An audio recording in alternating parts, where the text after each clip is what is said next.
Apollo Control Houston, we're now within 2 minutes from time of predicted acquisition of the Apollo 11 spacecraft. As we make this pass, near side pass, on the 4th revolution, it will be the first time that we've transferred during this mission to lunar module power, and a communications check will be performed on the lunar module. We should be hearing such things as long counts being given from the spacecraft. Additionally, a new display, the Lunar Landing Site display, is now up for the first time in Mission Control Center this flight. It's essentially a blow-up for the landing sites 1 and 2. We expect it to stay up through the time of lunar landing. Meanwhile, in Mission Control Center, Flight Director Milt Windler beginning to discuss with members of his flight control team items that might be expected after we acquire. We're less than a minute away now at this time from our forecast acquisition. We'll stand by. Standing by now for acquisition. We have acquisition. We are receiving telemetry data at this time. Hawaii and Goldstone both have acquired. That was Mike Collins indicating he would be doing a little additional landmark tracking. We shall hear further from him shortly. This is Apollo Control Houston, 82 hours, 38 minutes now into the flight of Apollo 11. Only a single contact with Apollo 11 thus far this pass, when Mike Collins identified he was still involved with program 22, the auto optics landmark tracking activity. We expect additional conversation as the pass transpires. Presently we're reading on our orbit displays an altitude of 65.1 nautical miles, apolloon 65.3 nautical miles, a paraloon of 54 nautical miles. We currently show a velocity on the Apollo 11 spacecraft of 5318 feet per second, 5,318 feet per second. At 82 hours, 39 minutes and continuing to monitor, this is Apollo Control Houston. Houston, Apollo 11. Go ahead. Roger, you copy that now 49 on your downlink. If you have enough time, I'll proceed. We got it. Go ahead, Mike. This is Apollo Control Houston at 82 hours, 48 minutes now into the flight of Apollo 11. Our air-ground sounding somewhat noisy, this being because we're utilizing the Omni antenna for downlink. This a requirement because of the attitude required for landmark tracking, the program 22. At 82 hours, 48 minutes, continuing to monitor, this is Apollo Control Houston. Apollo 11 Houston, we see you now at 89. You can do the verb 34 now, over. See me to it. Got it, Chuck.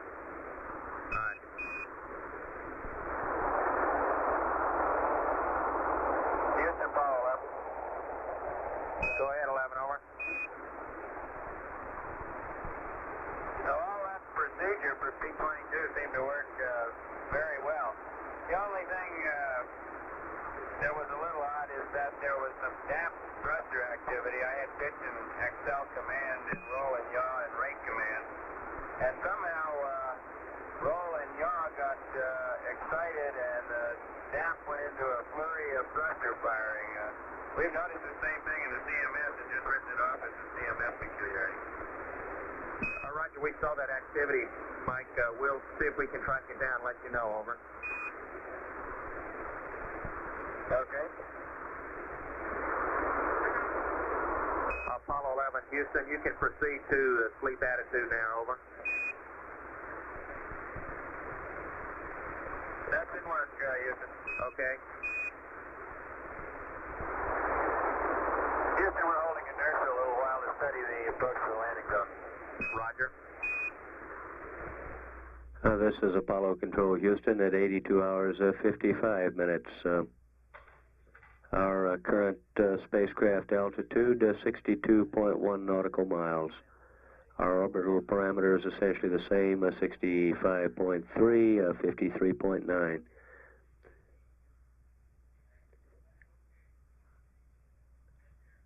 So at 82 hours 55 minutes, we continue to monitor. And this is Apollo Control Houston. Houston, this is Apollo 11, Apollo 11, landing area. Apollo 11, Houston, you were breaking up badly. Say again, over. Roger, I can see the entire landing area from the position I'm in, looking out the left window in the left. You can see the entire landing area looking out the left window, over. That's right. This is Apollo Control Houston. That was a report from Lunar Module pilot Buzz Aldrin that he could see the entire landing area out the window. At 82 hours 58 minutes, this is Apollo Control Houston. How do you read up the high gain, over? Right, Mike, you're a lot better now, over. Okay, you want wide beam for some reason? That's affirmative. We got you in the shadow zone. You're looking right down but along the angel sail towards the Earth, so we need you in wide beam, over. Okay, Mike. We're starting our maneuver to sleep attitude. Roll 82, pitch 229, yaw 0. Roger. The angle you got in the flight plan will be good when you get there. This is Apollo Control Houston at 83 hours 2 minutes into the flight of Apollo 11. Currently we show an apoloon of 65.3 nautical miles, a paraloon of 53.9. We would expect the transfer to lunar module power to occur momentarily. And from that point on, the communications check with the lunar module. 83 hours 3 minutes and standing by. This is Apollo Control Houston.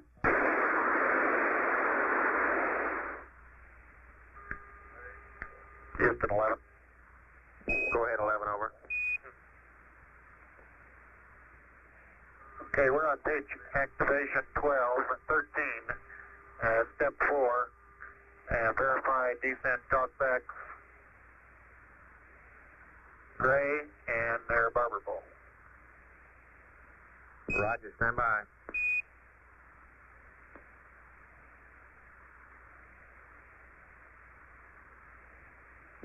Apollo 11, Houston, we'd like you to take the low voltage tap, all presets in on, over. Stand by. We got it. We just one circuit breaker out of position. Okay. We have them gray now. Roger.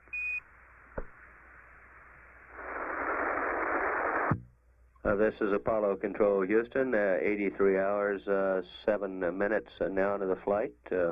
We're now receiving data from the lunar module on our displays here in Mission Control Center.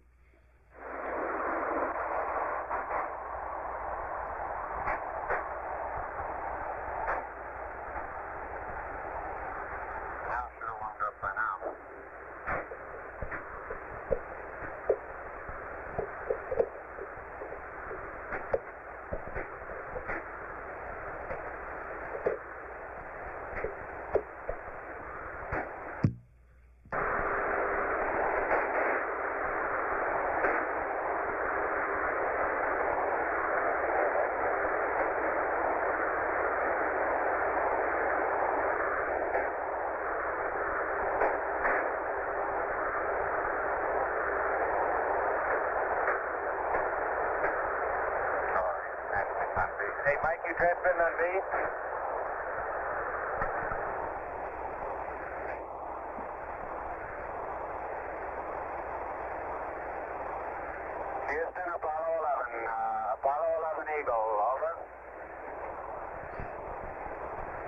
Roger, Eagle, this is Houston, and we read you, over. Roger, I read you about 4x4. Could you give me a short count, please? Roger, Eagle, coming in with a short count. 1, 2, 3, 4, 5, 5, 4, 3, 2, 1. Houston out, over. That was Buzz Aldrin from the Lunar Module using the code name for the first time. Bit rate, over. Roger, we got some beautiful data here, Eagle. All those guys are looking at it. Systems guys, we'll have some word for you in a minute, how everything looks. Roger, I'm all ready to switch to high bit rate, if that's okay with you. Would you please stand by, Eagle? We want to get to the proper sleep attitude before we proceed on with the comm check, over. Standing by.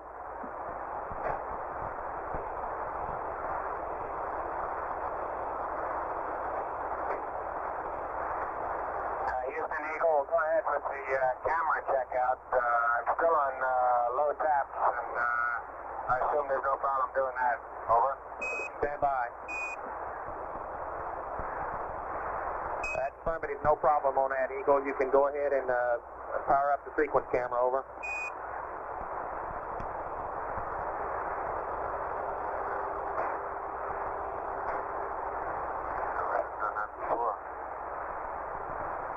Eagle, be advised, sounds like a hot mic, over.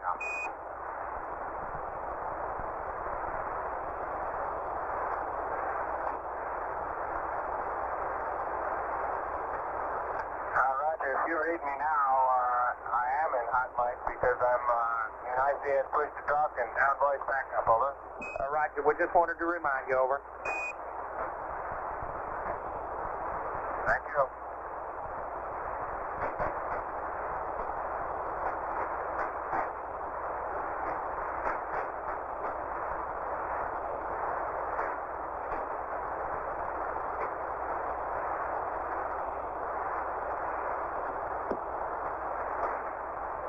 Columbia, this is Houston. Are you maneuvering to sleep attitude, over?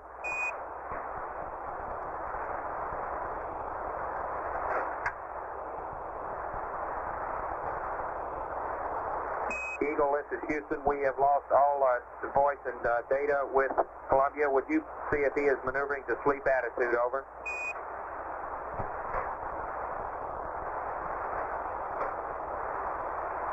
Hey, Mike, you maneuvering to sleep attitude?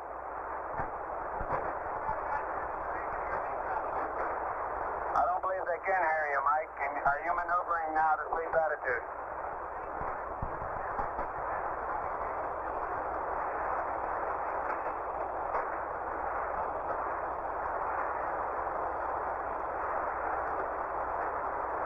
Houston, Eagle, the Columbia has maneuvered to sleep attitude. He's got the high gain antenna angles set in, and he should be communicating with you, over. Roger, we don't have him. Stand by.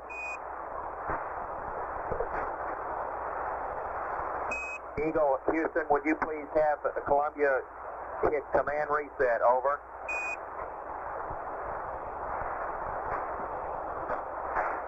We'll go. Command reset.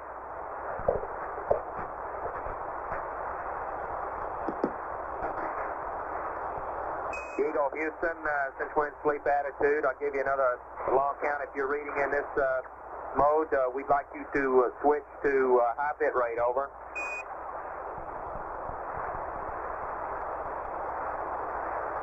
Roger, go ahead with a short count. Roger, 1, 2, 3, 4, 5, 5, 4, 3, 2, 1. We're reading you 5 by. You can go to high bit right now, over. Roger, going high bit right now. Eagle, this is Houston. Do you read, over?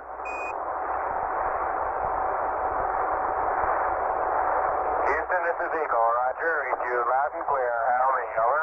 Roger, reading you 5 by also, Buzz, and we got the high bit rate. It's looking beautiful through Goldstone. Giving you a count. 1, 2, 3, 4, 5. 5, 4, 3, 2, 1. Please give us a count, over.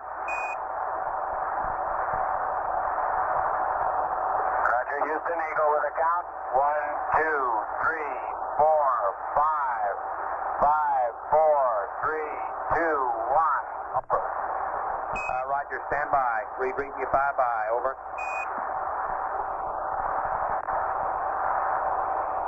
Okay, I'm ready to go. S-band voice. Over. Stand by, Eagle. Stand by on the step 4. This is Apollo Control Houston. A voice count exchange between Buzz Aldrin and the Eagle, the Lunar Module, and Charles Duke here in Mission Control Center. Columbia, this is Houston. Would you please give us 2 and accept? We got a load for you.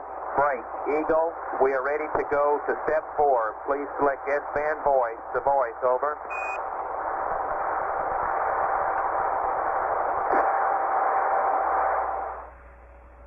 Hello, Eagle. This is Houston. How do you read? Normal voice, over.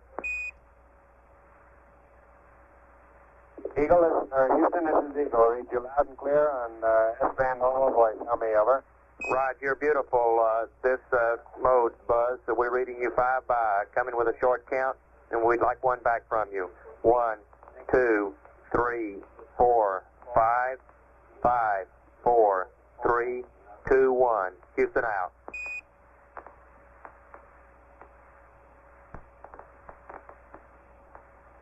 Houston, Eagle, you're gorgeous also. 1, 2, 3, 4, 5, 5, 4, 3, 2, 1. Eagle, over. Roger, Eagle. This is better than the down voice backup. Stand by, 1.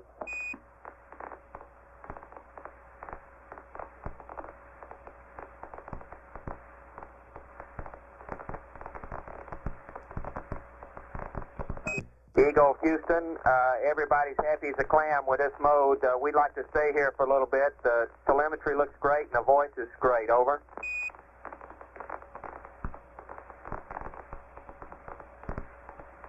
Roger, understand. I'm checking out camera number 4 now.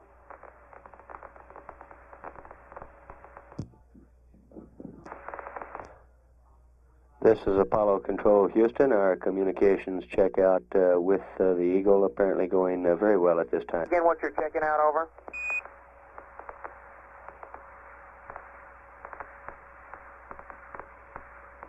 Roger, Houston.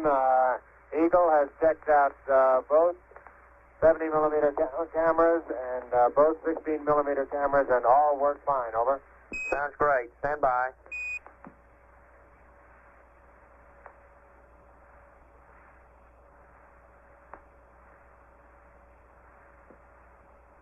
Eagle, Houston, we've looked over your systems on a high bit rate. Everything looks super. We're ready to go. Over.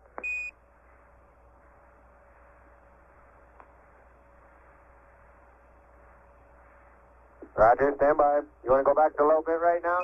Stand by on that. Over.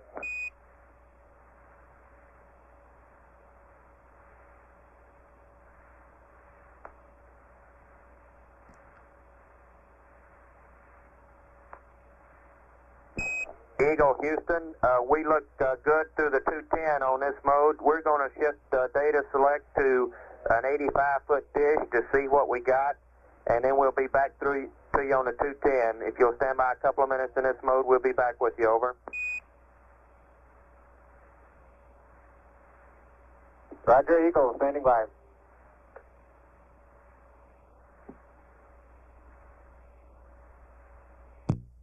This is Apollo Control Houston. 83 hours, 21 minutes now into the flight. Meanwhile, aboard the Eagle, apparently Buzz Aldrin and Neil Armstrong, although Buzz is doing most of the comm check at this time.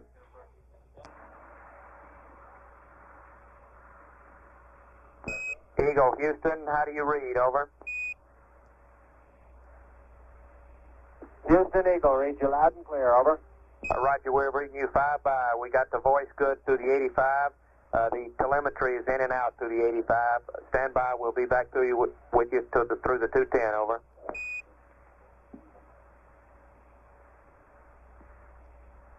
Eagle, Houston, you can go step 5 now. We'd like low bit rate. Over.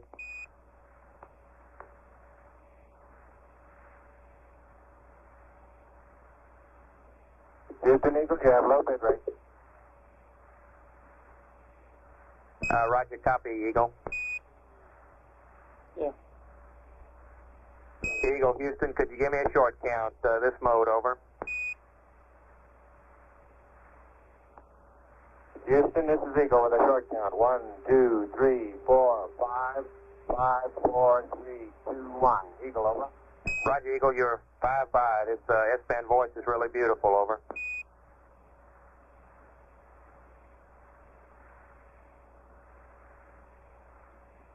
And Eagle, Houston, we'll be standing by in this mode for a minute or so. We'll be back with you if you'll just stand by, over.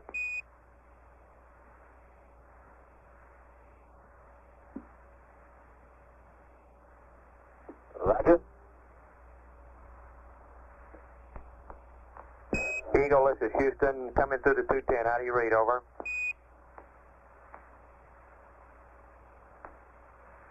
Roger, you loud and clear. Eagle, this is Houston. We're happy with all our data in all modes. You can power down the comm now, over. Roger, understand. Eagle will power down the comm. And we're just approaching 27 volts now. It looks like we won't have to bother with the high taps. Right. Powering down, out. Roger, copy, out. Houston, we got a TEI-11 pad for you and an update on the water dump, over. Stand by when you... Are you through with this? That's firm, over. Okay.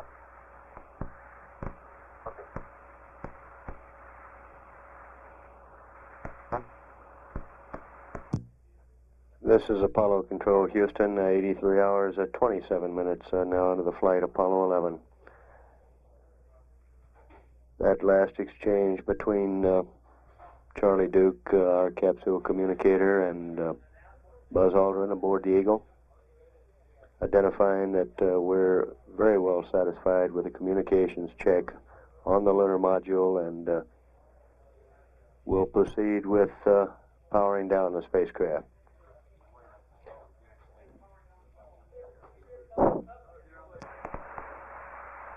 At 83 hours, 27 minutes, we now read an altitude of 54.3 nautical miles, a velocity of 5,376 feet per second.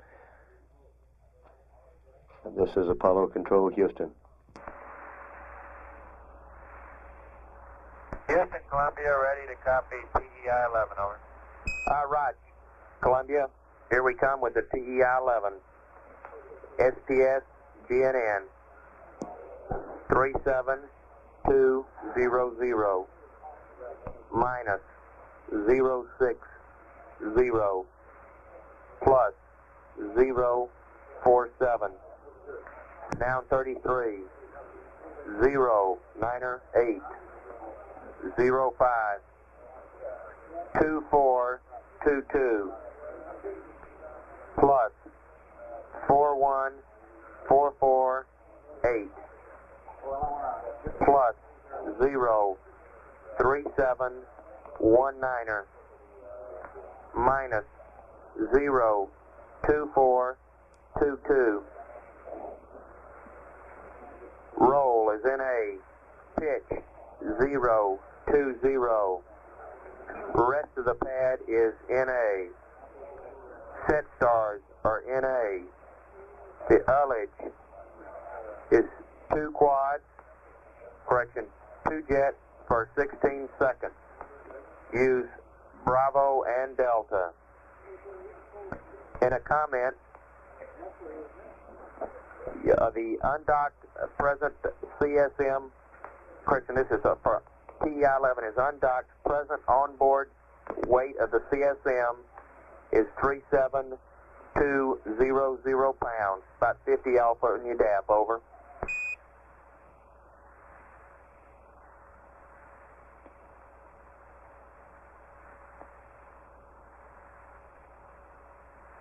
All right, I read back. TEI-11, SPS GNN 37200 minus 060 plus 047 plus 098 05 2422 plus 4144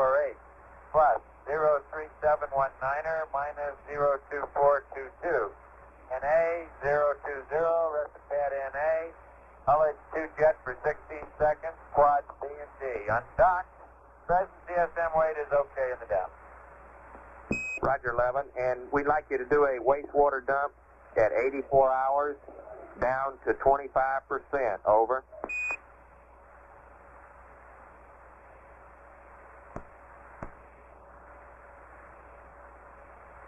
Roger, understand. Wastewater dump to 25% at 84 hours. Roger. And Mike will have LOS in about 11 minutes at 83.44. AOS is 84.30. And prior to, or at LOS, we would like you to go configure the S-band for high gain track to react, high gain beam to narrow. Let's try that to see if we can get an automatic react at the next AOS. Over. All right, good idea. That was Mike Collins aboard Columbia, taking down a maneuver pad. Right.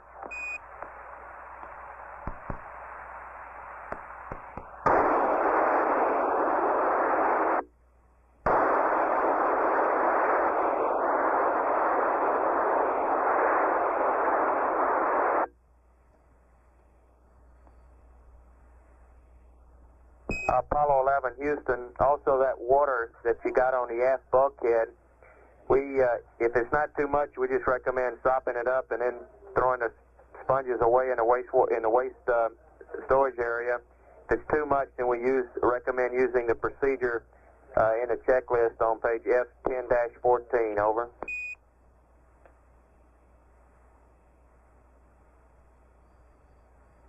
All right, thank you.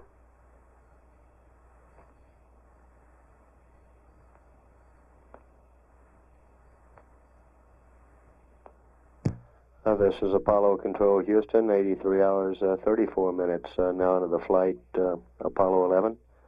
The lunar module communications has been deactivated. We currently show a velocity of 5,377 feet per second.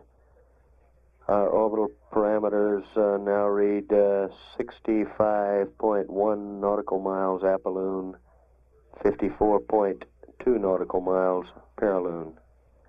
At 84 hours, 35 minutes, continuing to follow. This is Apollo Control Houston.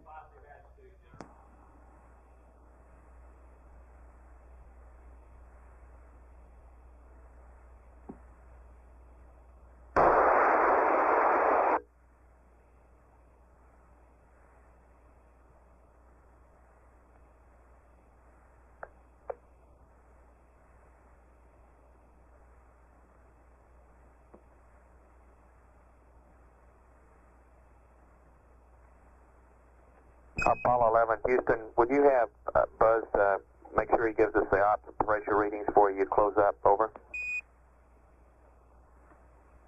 Will do.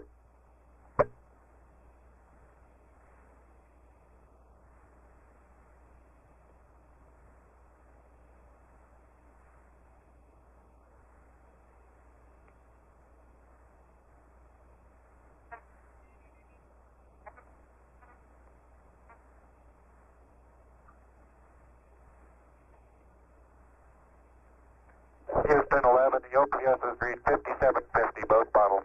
Roger.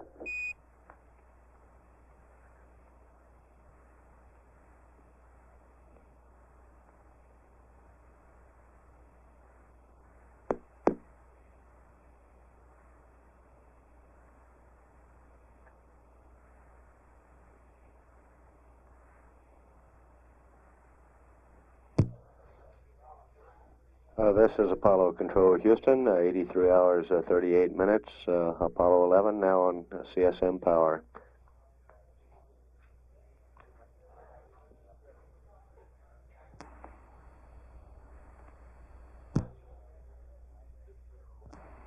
This is Apollo Control Houston, 83 hours, 40 minutes. Now into the flight Apollo 11. We're less than 4 minutes away now from time of loss of signal with the Apollo 11 spacecraft.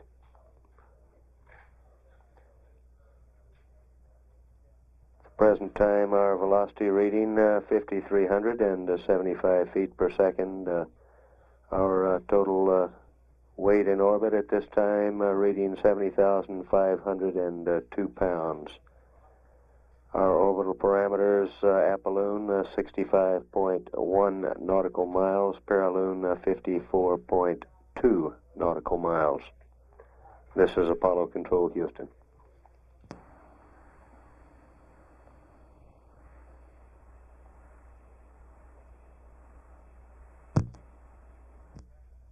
This is Apollo Control, Houston, at 83 hours 43 minutes now into the flight Apollo 11, less than a minute away from predicted time of loss of signal with the Apollo 11 spacecraft.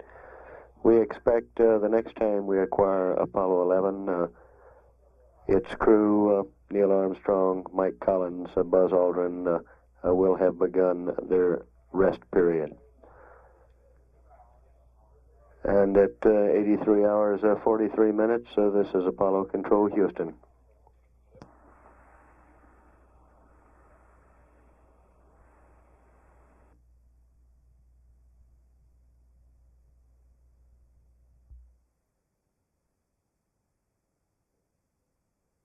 Has passed out of range with the ground, traversing now over the far side of the moon.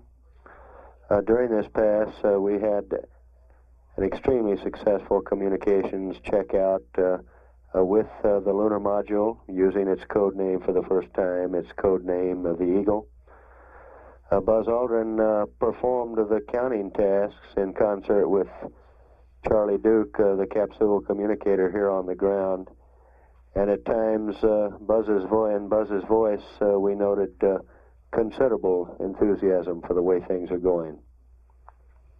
And at times Charlie Duke shared that enthusiasm. And its maiden checkout and communications, the lunar module Eagle, looked good. At 83 hours 45 minutes, this is Apollo Control, Houston.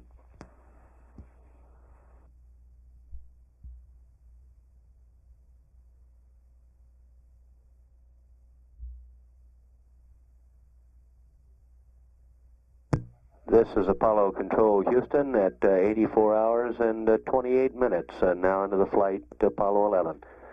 We're less than 2 minutes away now from our scheduled time of acquisition with Apollo 11. Meanwhile, in Mission Control Center, astronaut Owen Garriott has now replaced Charlie Duke as our capsule communicator. We expect that some final advisories will be passed to the Apollo 11 crew, and final reports such as crew status will be received from Neil Armstrong, Mike Collins, and Buzz Aldrin prior to the start of their sleep period. We're a little over a minute away now from scheduled time of acquisition. We'll continue to keep the line up and continue to monitor. This is Apollo Control, Houston.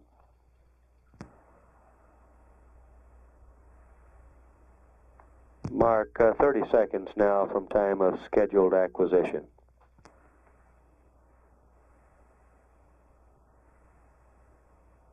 Mark 20 seconds.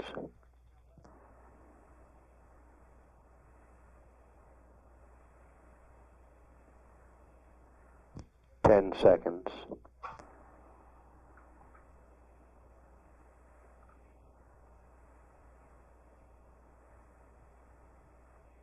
We should be acquiring shortly, and we're standing by.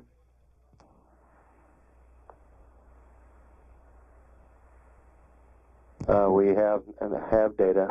We've acquired data on Apollo 11. This is Apollo Control, Houston. Owen Garriott getting ready to place a call. Over.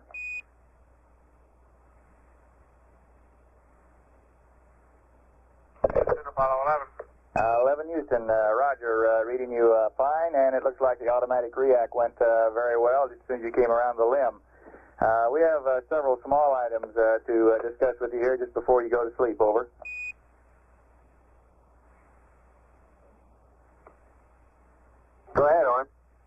Okay, 11.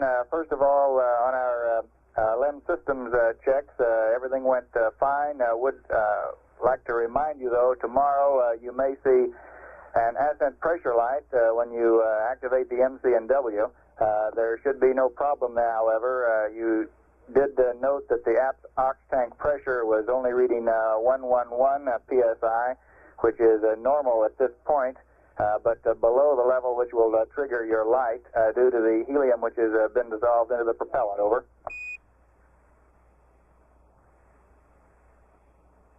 Roger, I understand that. Thank you. Roger, and next item, the supercritical helium rise rate is nominal, and you also had questions for us about your thruster activity during the P-22 on the last rev. I believe we understand that now. As you reported, your pitch was in Excel command and your yaw and roll were in rate command. As you were firing your pitch thrusters, this wheel couple rates into your yaw and roll axes, and you were at that time holding only half a degree deadband, and coupling rates into yaw and roll produced the extra firings about the yaw and roll axes. Over. Yeah, that may be true. It's very peculiar coupling in that it waits longer than you would think, and its reaction is greater than you would think. We were getting yaw rates of around 0.4 of a degree per second, for example. Roger, Mike. We did play the data back, and that's the way it looked upon analysis of the chart recordings back here. Over. Okay, fine. They've also looked at the results of your landmark tracking. The marks all apparently were very good, and we've got a full page of data here relative to the altitudes of the various site locations, which I won't read up to you, but did want to let you know that the marks apparently went very well. I also have your consumable budgets, particularly your RCS propellant quantities. They're deltas from nominal if you should want them. Your worst quad is quad Charlie, which is 9% low. I'll not read up the others unless you want them. Over. Okay, how about the O2 fuel cell purge? You want that now? I'll have to stand by just a moment. Okay, and then the other one is we're still charging battery A.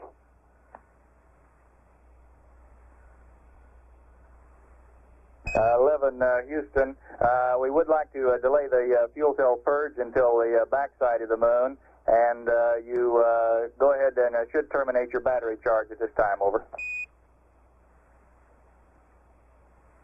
Okay, I understand. I knew we had another O2 and H2 purge coming up in the morning. I wasn't sure whether you wanted to go through with this one or not. I'll wait until the backside and then do it.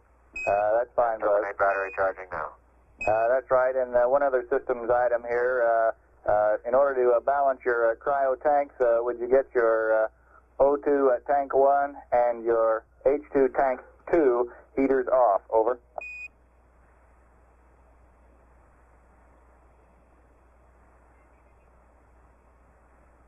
Okay, I have O2 tank heater 1 off and H2 tank heater 2 off. That's right, Mike, and we believe you have your quad Bravo and quad Charlie turned off in your DAP at this time in a 5-degree deadband. We'd prefer a 10-degree deadband for your sleep period overnight here. Over. Okay. One other item relative to a malfunction procedure. It's unlikely that you'll have to worry about this tomorrow, but in your malfunction list under docking on page F11-9, there is a malfunction procedure for a high O2 flow rate. At the top of, under tunnel, at the top of page 11-9, we would like to have you not use that malfunction procedure should you encounter the high O2 flow rate, and instead check back with Houston for a revised procedure should you find that situation. Over. Understand and notice and made my checklist.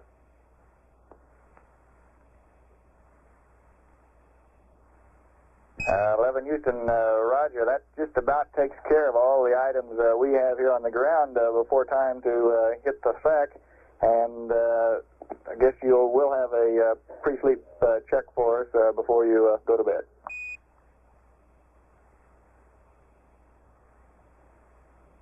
Right, we're in the midst of cycling the O2 and H2 fans now. Roger.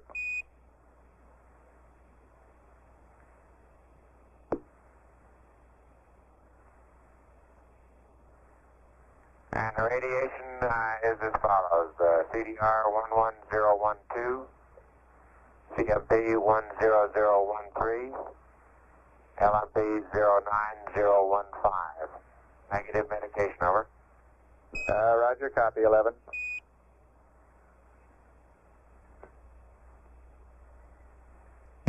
This is Apollo Control, Houston. 84 hours, 39 minutes now into the flight. That conversational exchange with Owen Garrett here in Mission Control Center and principally Buzz Aldrin. However, Mike Collins did talk briefly about Program 22, the landmark tracking activity in which he performed. At 84 hours, 40 minutes, this is Apollo Control, Houston.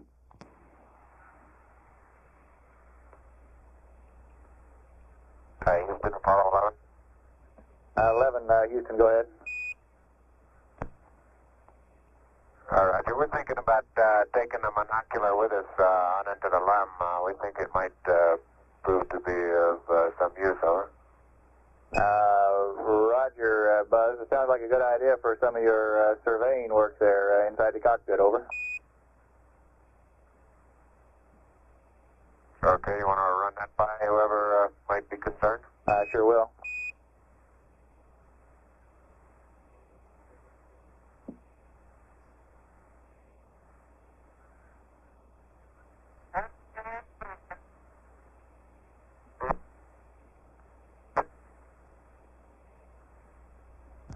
This is Apollo Control, Houston. 84 hours, 44 minutes, and now into the flight Apollo 11.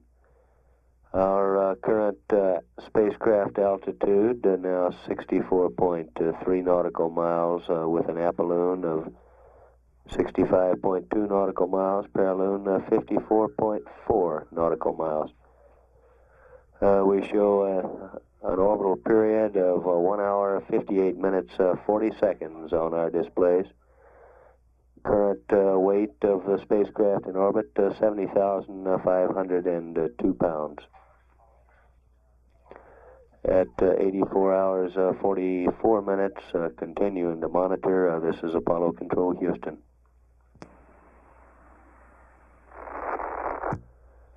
This is Apollo Control, Houston. 84 hours, 48 minutes, now into the flight. We're receiving noisy data at this time. We have requested Apollo 11 to give us a manual relock. Standing by at 84 hours, 49 minutes. This is Apollo Control, Houston.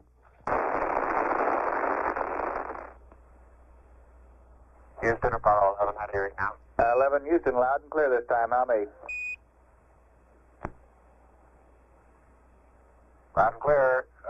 You faded out on your last transmission, over. Roger, are you in wide beam now?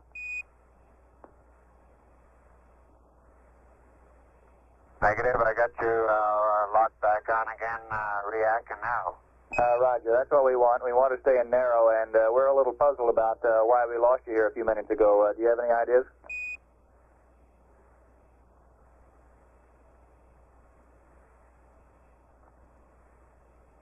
Oh, sure do.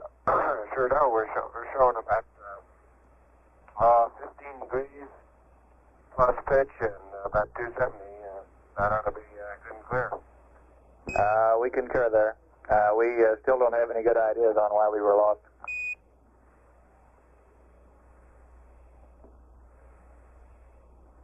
11 Houston, would you confirm that we did acquire automatically when you came around the limb for this passage? Over.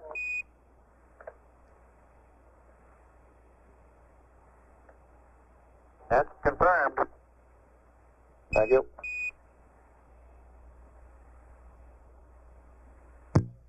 This is Apollo Control, Houston, 84 hours, 56 minutes now into the flight, Apollo 11. Our current apoloon, 65.1 nautical miles, current paraloon, 54.3 nautical miles. After receiving some noisy signal, Apollo 11 has locked back on in fine form.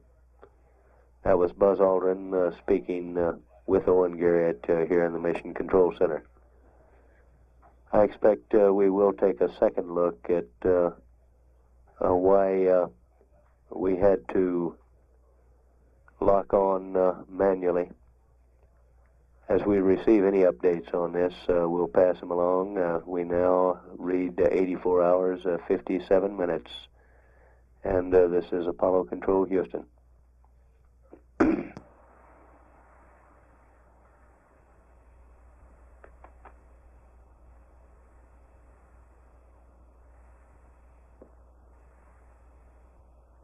Apollo 11 Houston, over. Houston, Apollo 11.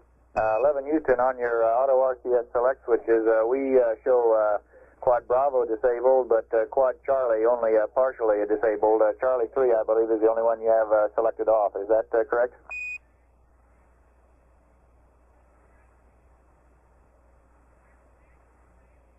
Oh, Roger, that's correct. Roger.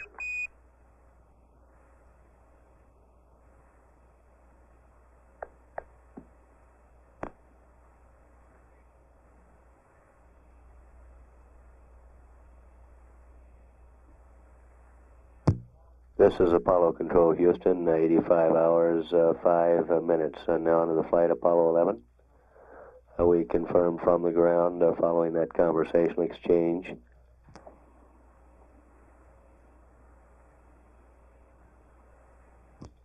As was pointed out, We see them all disabled at this time. Thank you.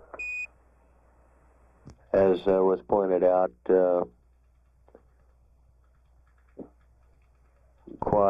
RCS Quad Charlie is now disabled following that conversational exchange between Owen Garrett and Buzz Aldrin. Buzz, the lunar module pilot, apparently are quite obviously still awake. 85 hours, 7 minutes now into the flight, Apollo 11, continuing to monitor. This is Apollo Control, Houston.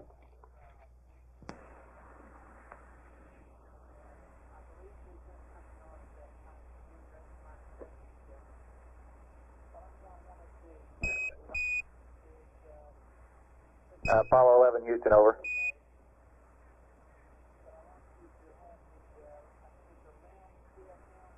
Go ahead, Houston.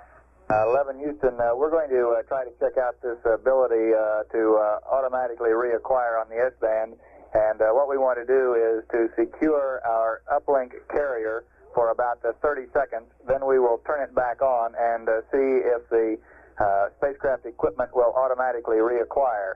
So if you do not get a call from us within about 3 minutes, that means we have not been able to reacquire, and request your assistance on a manual acquisition, over. Okay, we understand.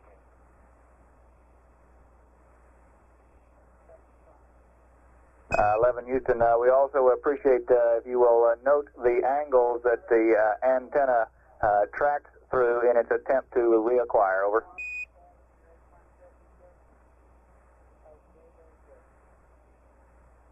Roger, we'll do that.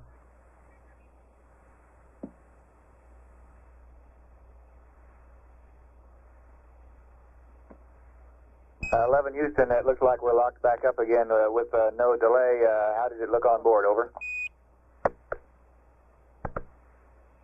Roger, the signal strength dropped very rapidly to 0, and the pitch and yaw in about 3 seconds, move toward 40 degrees pitch and 240 degrees yaw. Right now, they're setting on about 15 degrees pitch and about 265 degrees yaw. So they didn't move very far, about 30 degrees apiece. And then they picked right back on up again. Over. Roger. Some of the luckiest people in the background there. We copied your pitch and yaw angles.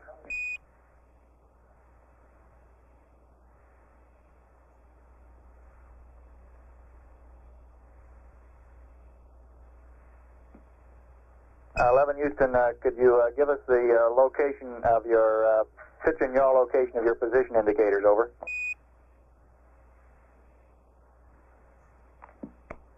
Roger, they're the same position as the antenna right now, plus 15 degrees pitch and now, wait a minute, I got it at about 275 instead of 265. Okay, thank you.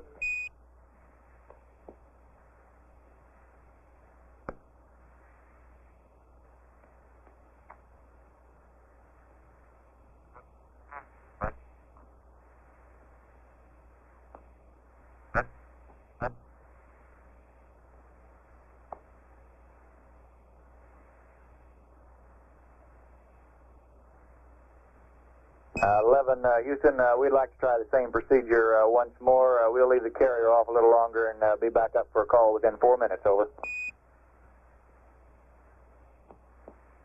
Okay.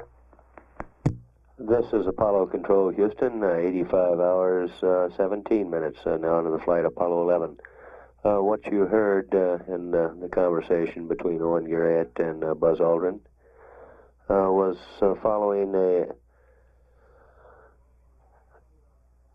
communications check in which we secured the uplink carrier for some 30 seconds and waited a given a period of time, approximately 3 minutes, to see if the spacecraft would reacquire. We appeared to reacquire in fine form on this first test. We will repeat it, this test a second time, delaying approximately 4 minutes before we place a call to Apollo 11. At 85 hours, 17 minutes, we currently read an altitude, spacecraft altitude of 56.1 nautical miles. Present velocity shows 5,367 feet per second. An apolloon 65 nautical miles, paraloon 54.4 nautical miles. Present weight in orbit remains a static 70,502 pounds. Present time in orbit, as shown on our displays, 1 hour, 58 minutes, 40 seconds. This is Apollo Control, Houston.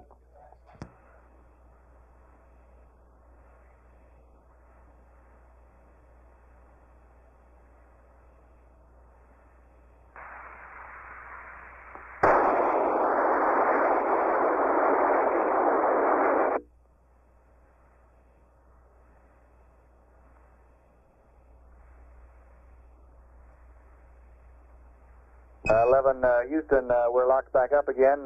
Can you give us a report on how the antenna behaves?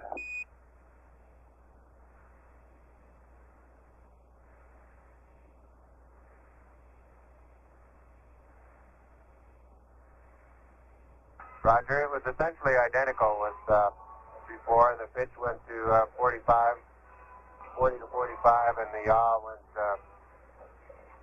to about 255. 245 to 255, and then it rather quickly locked up at 15 degrees pitch and 270 yaw. 11 Houston, roger your angles, 45 and 255. Do I understand that as soon as the carrier dropped, it went to these angles, or did it only go to these angles after the uplink carrier was re-enabled and the antenna began to reacquire? Over.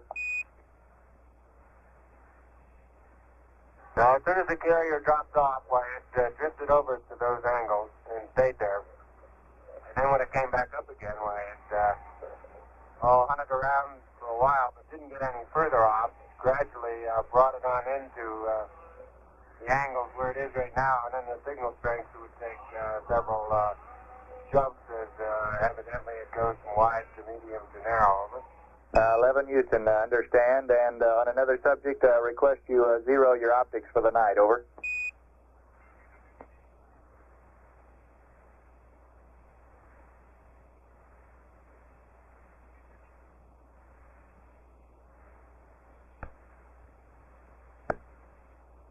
Roger, zero.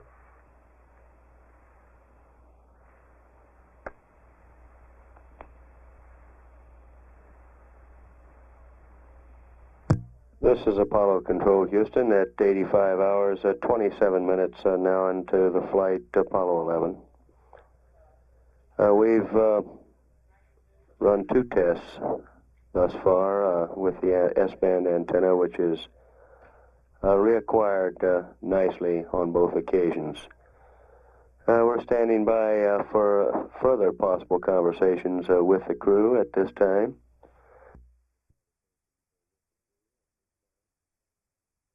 On both occasions. We're standing by for further possible conversations with the crew at this time. We're some 15 minutes away from predicted time of loss of signal on Apollo 11. Currently we read an apoloon of 65 nautical miles, a paraloon of 54.4 nautical miles. This is Apollo Control, Houston.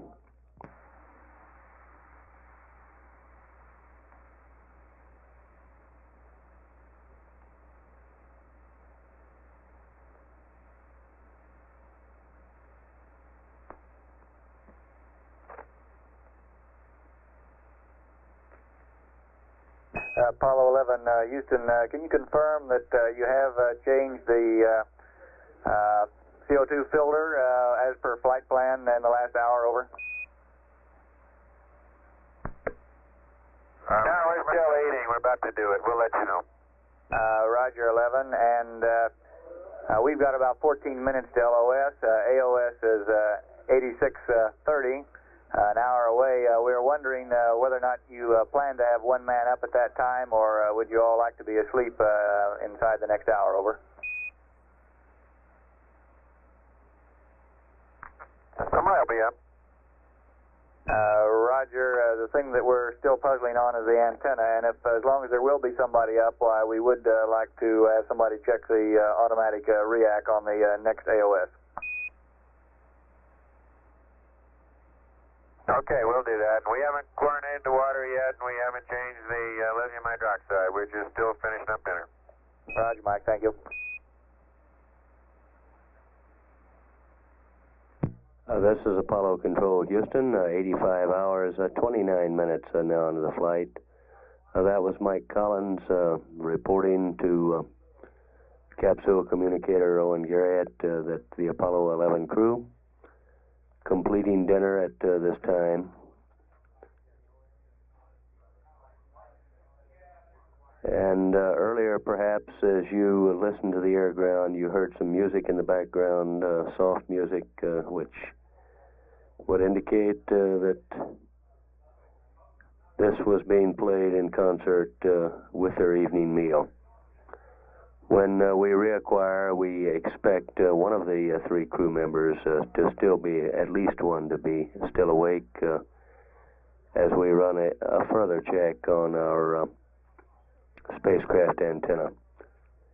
At 85 hours, 30 minutes into the flight of Apollo 11, this is Apollo Control, Houston.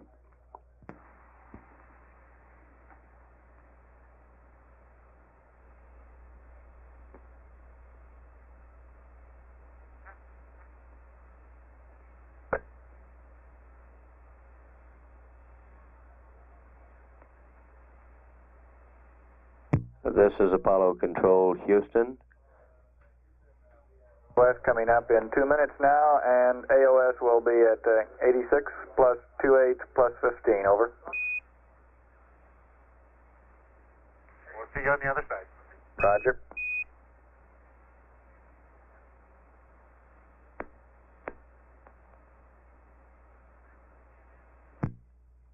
$85 40 minutes at this time.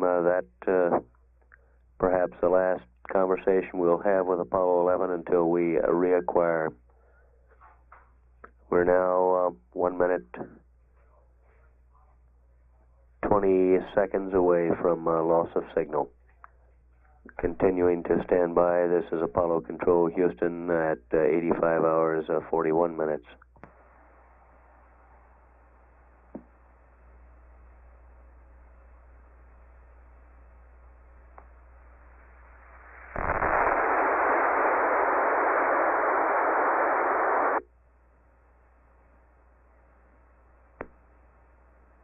This is Apollo Control, Houston. We've had loss of signal as the Apollo 11 spacecraft begins its pass around the far side of the moon. At 85 hours 42 minutes.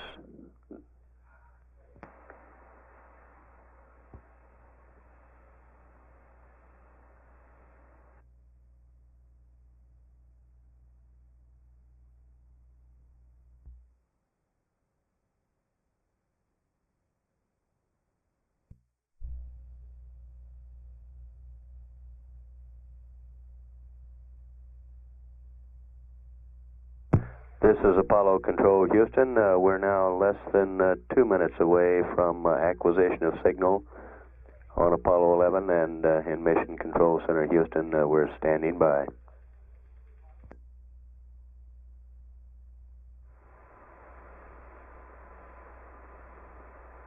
Mark, 1 minute from predicted acquisition of signal.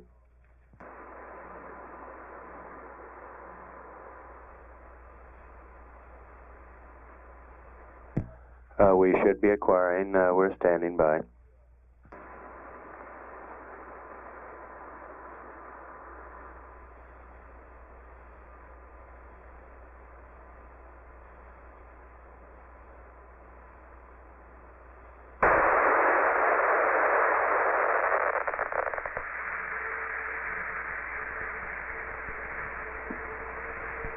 Houston, Apollo 11, over. 11 Houston, loud and clear here, over. Okay, we just appeared to get a solid lock for the last, about a minute. The tune for max needle's been wandering up and down, and the pitch in your needles have been wandering around, but it appears to have reacquired by itself solidly now. We're just finishing up our fuel cell purge. Hydrogen on number 3 is the last to go off. It'll be coming off just in a second. Roger, 11.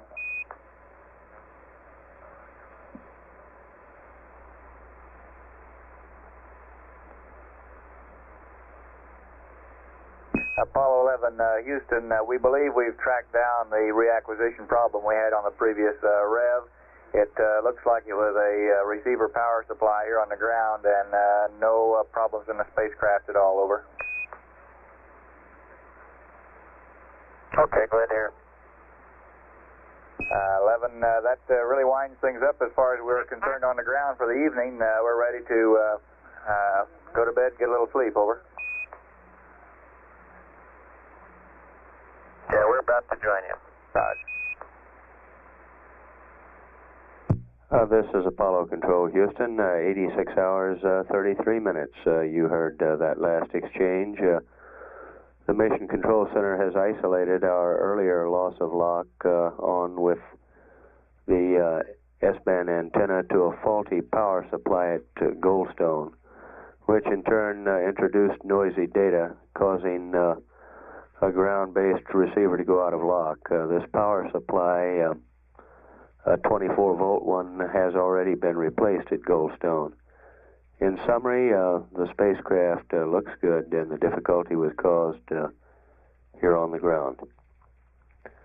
At 86 hours 34 minutes, we now read our orbit at 64.9 nautical miles apollune, 54.6 nautical miles paraloon.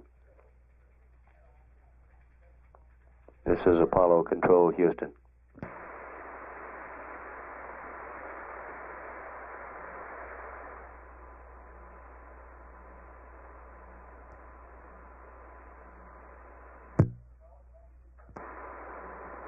This is Apollo Control, Houston, at 86 hours 52 minutes, now into the flight, Apollo 11. Our current altitude on the Apollo 11 spacecraft now reads 64.9 nautical miles. This corresponds with our apollune of 64.9 nautical miles. Our paraloon on this pass 54.6 nautical miles. We've had no further conversation with the Apollo 11 crew, nor do we expect to do so. We will take the loop down at this time and stand by if any further conversation should develop. At 86 hours 53 minutes into the flight, this is Apollo Control, Houston.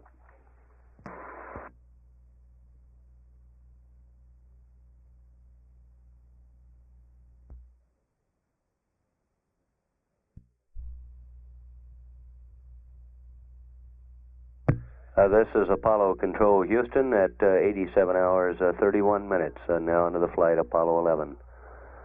The Apollo 11 spacecraft continues on its front side pass above the moon. We're now less than 10 minutes away from loss of signal. The Apollo 11 crew currently in their rest period. We've received no indication yet that any of the three crew members are actually sleeping, although all three appear to be in a very restful mode. This will be the final sleep period for the crew, now at the threshold of their prime mission objective, the final sleep period prior to landing on the lunar surface and returning. The next scheduled rest period will in fact take place on the surface of the moon. We're now past midnight Central Daylight Time. It is now July 20, the day scheduled for lunar landing. Our current orbital parameters read apollune 64.7 nautical miles, paraloon 54.8 nautical miles. Current spacecraft altitude 54.8 nautical miles. Our time of orbit, orbital period, remains the same, 1 hour, 58 minutes, 40 seconds. So at 87 hours, 33 minutes, we will continue to stand by in the event we have any conversation with the crew. This is Apollo Control, Houston.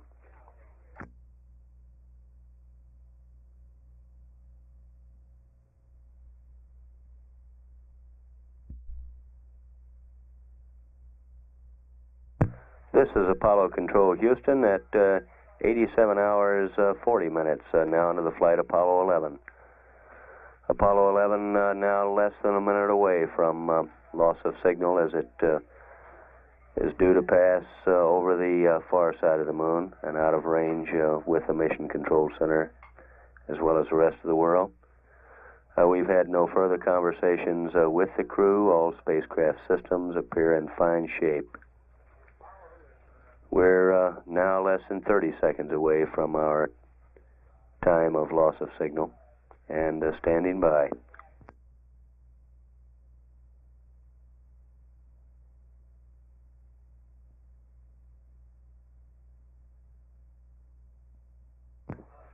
10 seconds.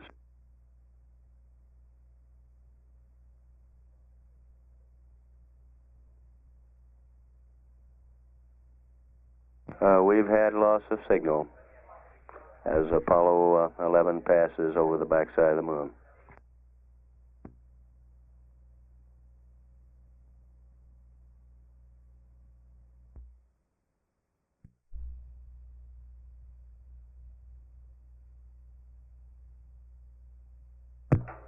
This is Apollo Control, 89 hours, 38 minutes ground elapsed time. Coming down, actually we've had loss of signal on this, the 7th lunar revolution of Apollo 11. Should have acquisition again at 90 hours, 25 minutes through the Honeysuckle Creek, Australia station. The crew has been asleep about 2 hours, a little over 2 hours, when the third man finally went to sleep, Mike Collins, after a brief interchange with the ground. At 3 hours, 57 minutes remaining in the sleep period.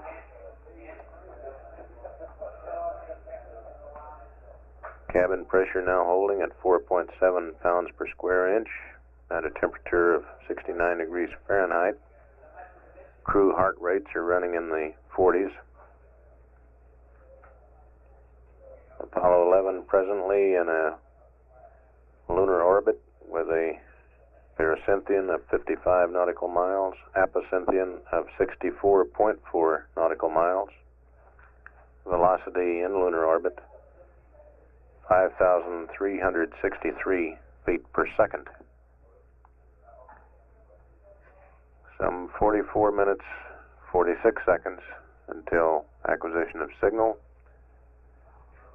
as the spacecraft comes around from the far side of the moon on the 8th revolution. And at 89 hours, 40 minutes ground elapsed time, this is Apollo Control.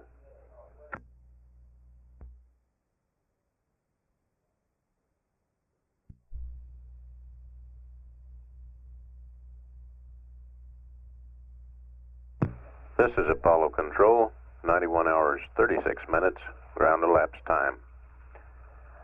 Less than 1 minute remaining until loss of signal with Apollo 11 as it goes under the lunar far side in the 8th lunar revolution. 2 hours remaining in the crew rest period, which means that midway through the next front side pass, the crew will be wakened, if they're not indeed already awake. Flight Surgeon Ken Beers reported just prior to LOS in a brief exchange here in Mission Control that the crew apparently were all asleep soundly at this time. Flight Director Glenn Lunny asked the spacecraft systems engineers how the two spacecraft looked as they approached the LOS point. We're coming up on LOS now. Mark, loss of signal. The spacecraft systems were described by the systems engineers as being looking good. 45 minutes to next 45 minutes 28 seconds to next acquisition of signal, which will be in ground elapsed time 92:23. 92 hours 23 minutes ground elapsed time. And at 91 hours 37 minutes ground elapsed time, this is Apollo Control.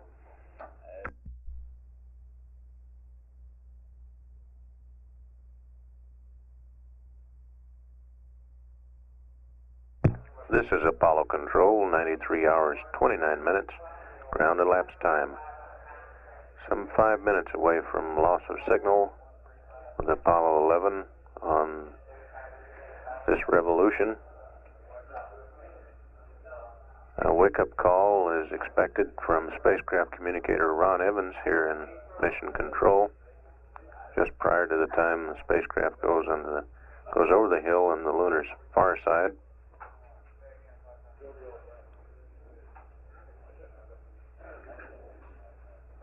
Standing by as we wait for him to make his call. Presently, Apollo 11 is in an orbit measuring 64 nautical miles at Apocynthion, 55.5 nautical miles at Pericynthion. Present orbital velocity around the moon, 5,370 feet per second. Spacecraft calculated now to weigh 70,321 pounds.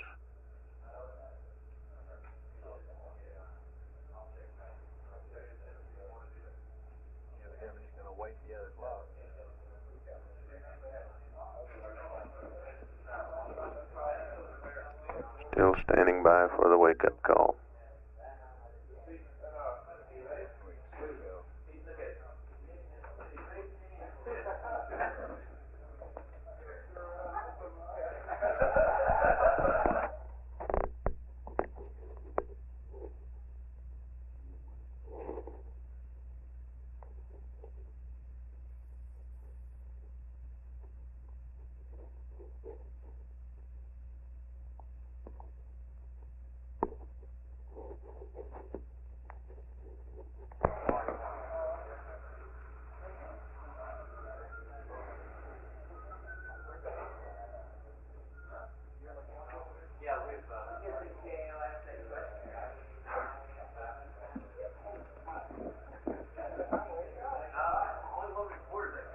Standing by for Ron Evans' big moment as he makes his call to the spacecraft. This being the sleep watch, his job has been rather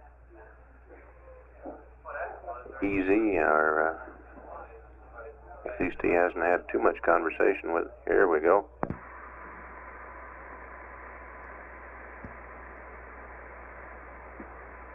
Apollo 11, Apollo 11.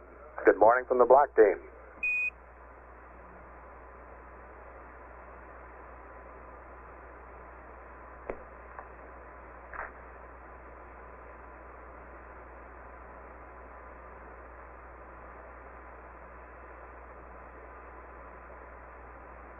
Good morning, Houston. Good morning. We got about 2 minutes to LOS there, Mike. Oh, morning, Ron. You guys wake up early. Yeah, you're about 2 minutes early here on the wake up. Looks like you're really sawing them away. You're right.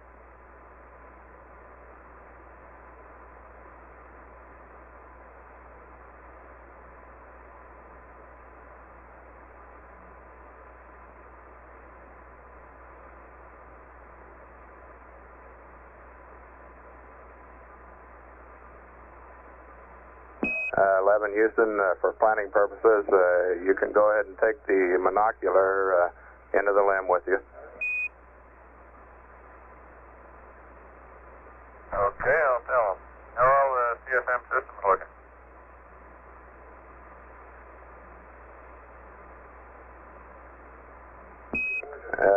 Houston, looks like the command module's been in good shape. Black team has been watching it real closely for you. Well, we sure appreciate that. Because I sure haven't. Say again?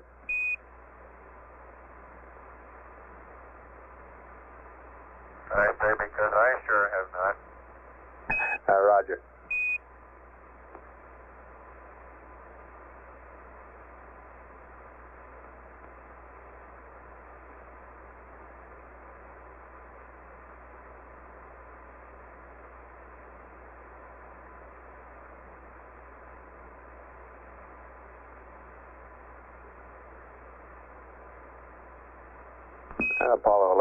30 seconds. AOS will be 9-4 plus 2-1.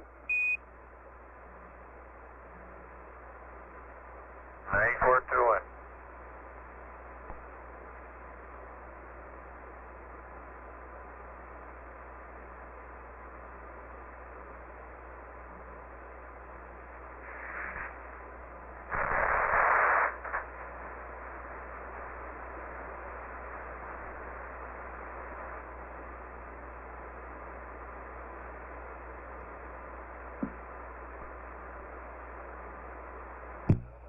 is Apollo Control. We've had loss of signal from Apollo 11 as it went over the hill.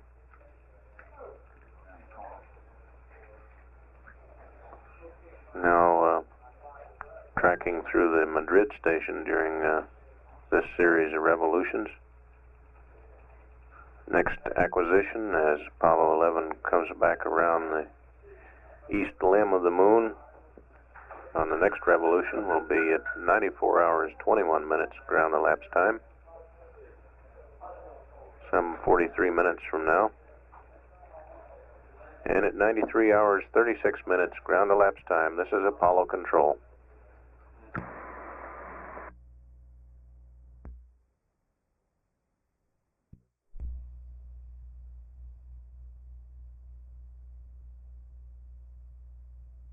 This is Apollo Control, 94 hours 21 minutes ground elapsed time.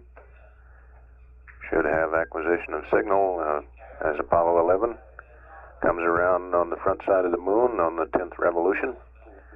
AOS is confirmed. We'll stand by for Capcom's call to the crew. We have data coming in now.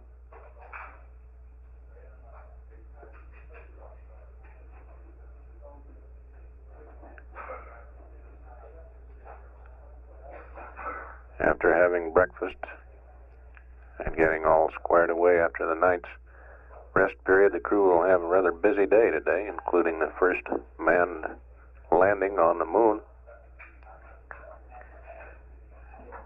Some of the preliminary times being generated now for maneuvers of the day will include separation at the separation burn at 100 hours 39 minutes 50 seconds. Here goes the call. Standing by.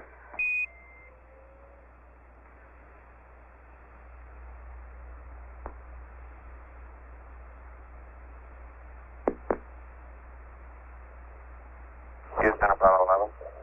Apollo 11, Houston, go. Roger, how do you read the biomet and the LMP with the LCG on, over? Roger, stand by one.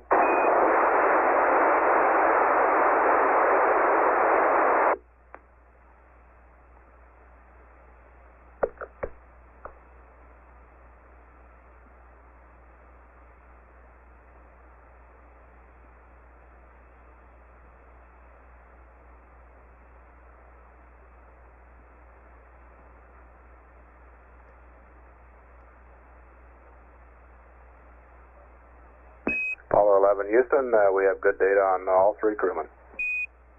No, play that on the commander we do not have yet.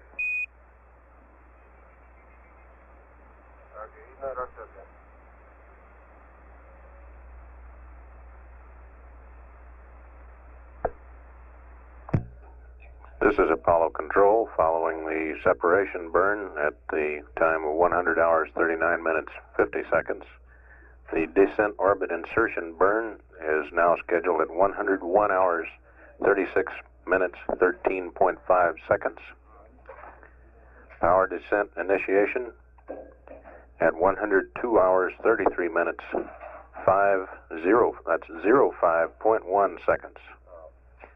We'll stay up live on the air-ground loop and continue to monitor any further conversation between spacecraft communicator Ron Evans here in Mission Control and the crew of Apollo 11, which at this time is likely in the middle of their breakfast period.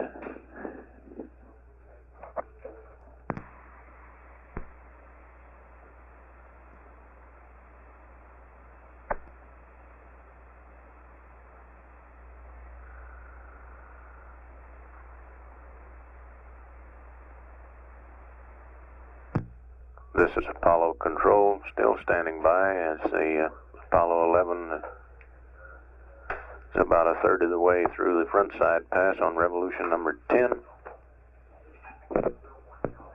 Still in the midst of their breakfast period. Various console positions are preparing numbers for maneuver times and attitudes and so on for the day's activity to pass to spacecraft communicator.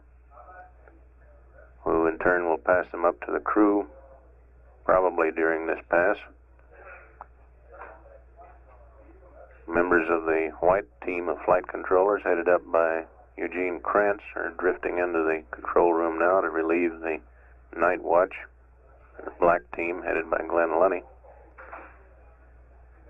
Glenn Lunny will hold a brief change of shift press conference in the Apollo News Center in MSC after the handover is complete.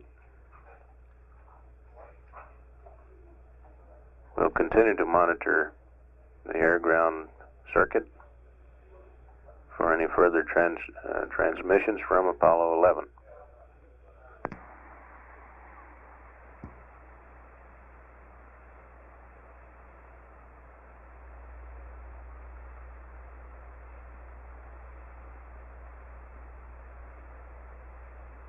Houston, Apollo 11, we just had a very good view of the landing site. We can figure out most all of the features we've identified previously.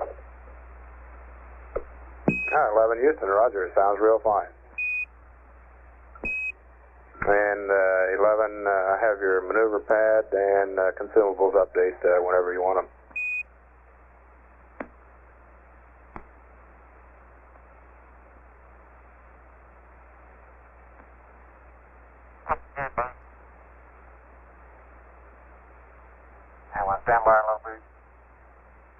Roger, we're standing by.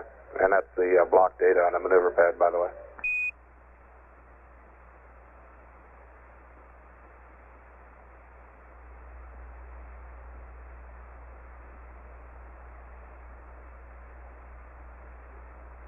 Houston, Apollo 11 is a couple minutes away from this rolling right 40 degrees to roll 122, pitch 229, yaw 0, over. Apollo 11 Houston, roger, we're standing by.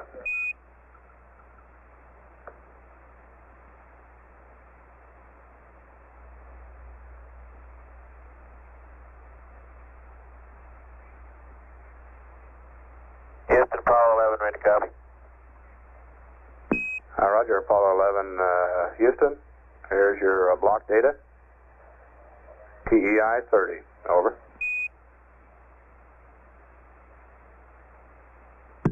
Ready to copy. SPS GNN 36639. You're now in 48. Minus 072 plus 051.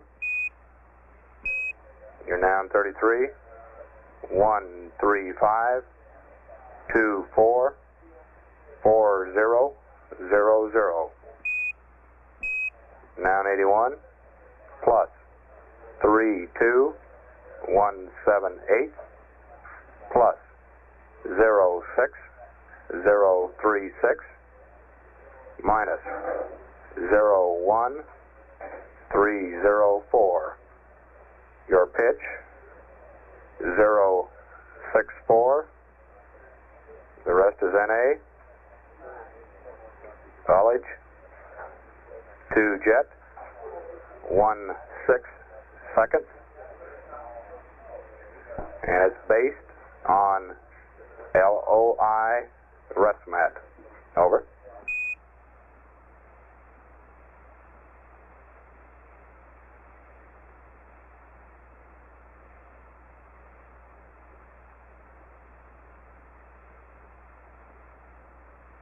Roger, TEI 30, SPS GNM 36639er, minus 072 plus 051, 135 24 4000, plus 32178, plus 06036, minus 01304, pitch 064, 2 jet 16 second, LOI rest mat, over. Apollo 11 Houston, read back correct. Your consumables update.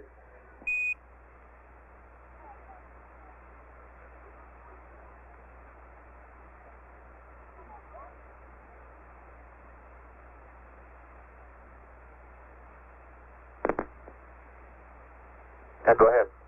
Roger, GET 91 plus 30 minus 7 Alpha, -8. Bravo, -2.5. Charlie, -10. Delta, -6.5. H2 total, -2 pounds. Oxygen total, +9 pounds. Over.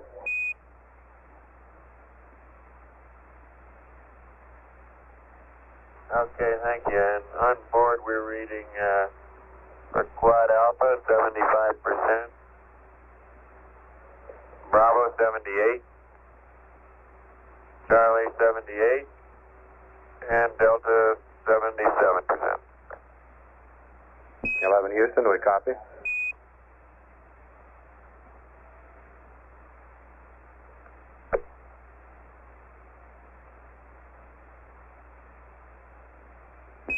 Apollo 11 Houston, I have your baseline altitude update now. Buzz is ready to copy.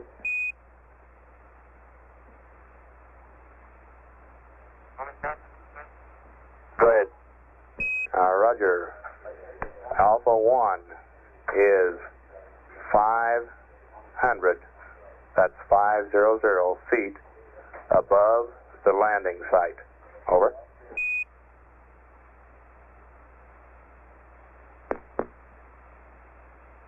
Okay, Alpha 1 is 500 feet above the landing site. Thank you.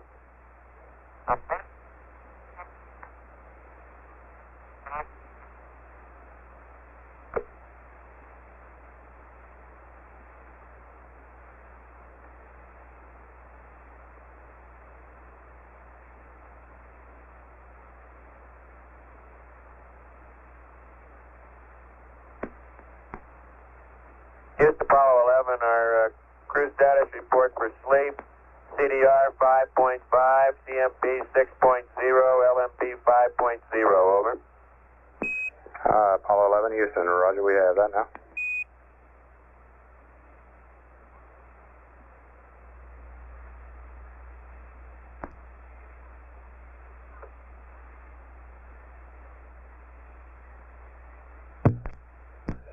This is Apollo Control.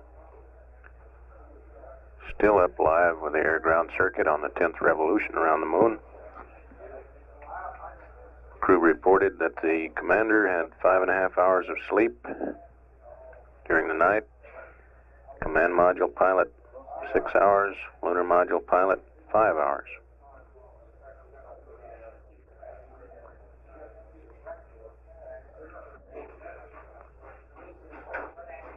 Now 95 hours and 5 minutes into the mission. Another 27 minutes remaining in this pass until loss of signal.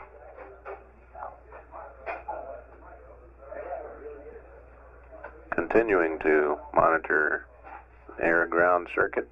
We'll leave it up live until loss of signal.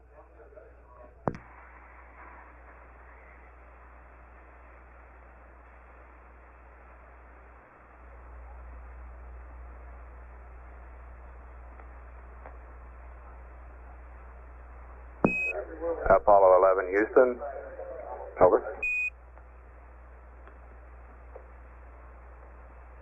Houston Apollo 11, go ahead. Roger, the Black Bugle just arrived with some morning news briefs, if you're ready. Go ahead. Roger. Okay. Church services around the world today are mentioning Apollo 11 in their prayers. President Nixon's worship service at the White House is also dedicated to the mission. And our fellow astronaut, Frank Borman, is still in there pitching, and will read the passage from Genesis, which was read on Apollo 8 last Christmas. The Cabinet and members of Congress, with emphasis on the Senate and House Space Committees, have been invited along with a number of other guests.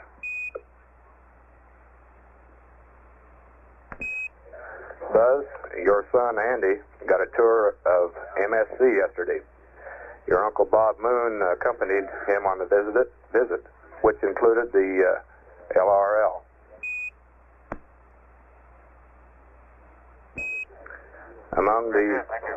Roger. Among the large headlines concerning Apollo this morning is one asking that you watch for a lovely girl with a big rabbit. An ancient legend says a beautiful Chinese girl called Chang'o has been living there for 4,000 years. It seems she was banished to the moon because she stole the pill of immortality from her husband. You might also look for her companion, a large Chinese rabbit, who is easy to spot since he is always standing on his hind feet in the shade of a cinnamon tree. The name of the rabbit is not reported. Okay, we'll keep a close eye for the bunny girl. Roger. You residents of the Spacecraft Columbia may be interested in knowing that today is Independence Day in the country of Colombia.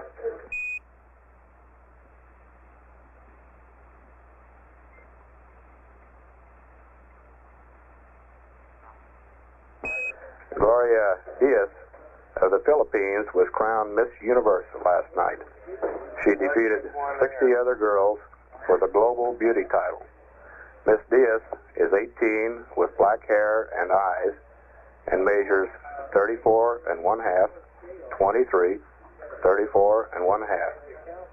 First runner-up was Miss Australia, followed by Miss Israel and Miss Japan.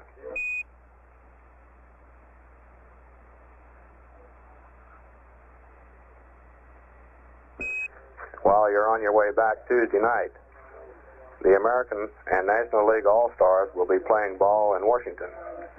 Mel Stottlemyre of the Yankees is expected to be the American League's first pitcher. No one is predicting who will be first pitcher for the National League yet. They have 9 on the roster.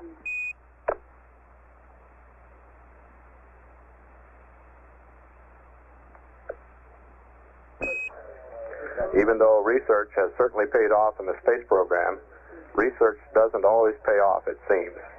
The Woodstream Corporation, parent company of the Animal Trap Company of America, which has made more than 1 billion wooden spring mousetraps, reports that it built a better mousetrap, but the world didn't beat a path to its door. As a matter of fact, the company had to go back to the old-fashioned kind. They said we should have spent more time researching housewives and less time researching mice.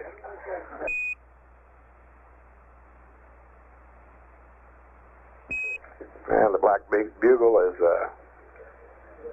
all completed for the morning.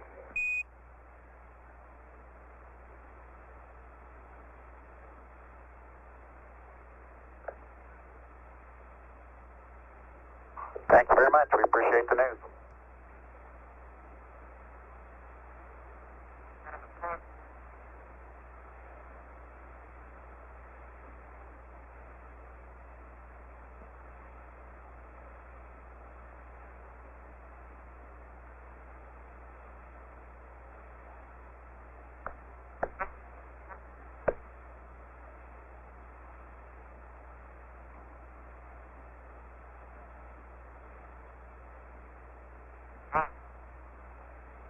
Black Team will be looking for an interesting day with you all tomorrow. Roger, we'll be going off here shortly, and we'll pick you up in the morning for sure.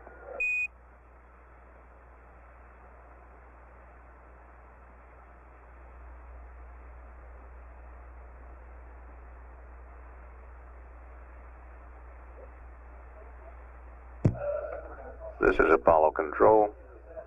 Some 9 minutes, 27 seconds remaining until loss of signal on this 10th revolution in lunar orbit.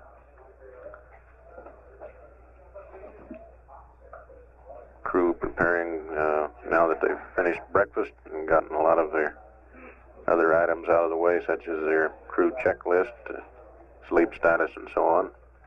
Preparing for manning the limb for the second time and preparing for the day's activities, which will culminate in landing this afternoon.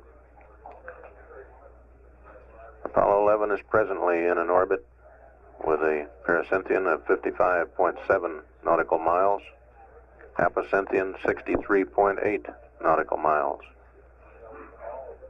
Lunar orbit velocity 5,368 feet per second. We'll continue to stand by on the air-ground circuit for the remaining 8 minutes of this revolution, or until loss of signal. Ground elapsed time now is 95 hours, 25 minutes. Apollo control standing by.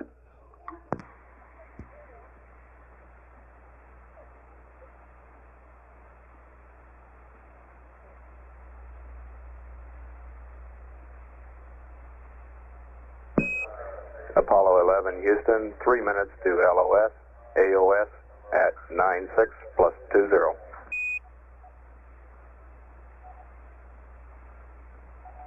Apollo 11, 9620, thank you.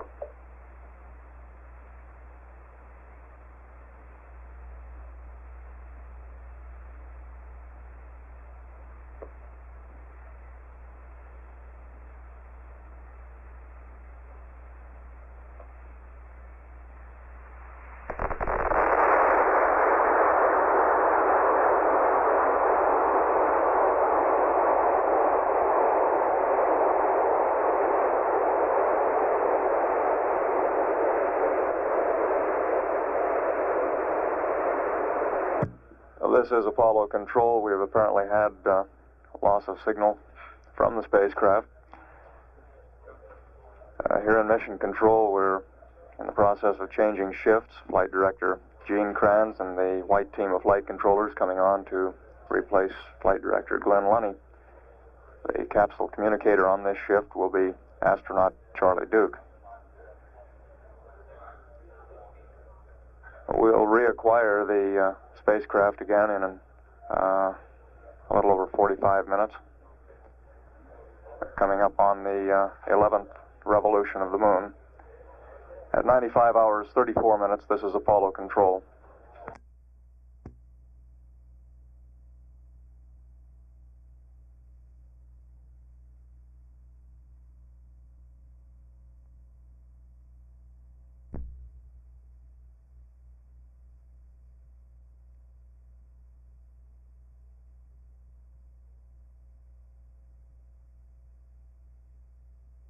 This is Apollo Control at 95 hours, 38 minutes. There will be a change of shift briefing following this shift. We estimate the briefing will begin in about 10 or 15 minutes in the MSC auditorium.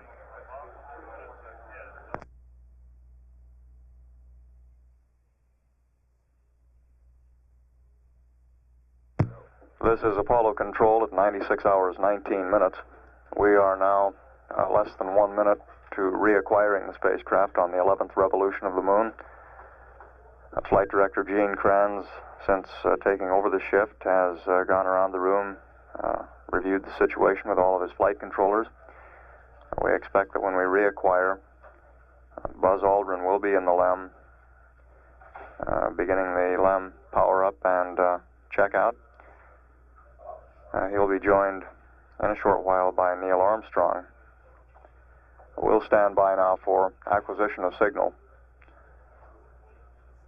as the spacecraft comes around the corner.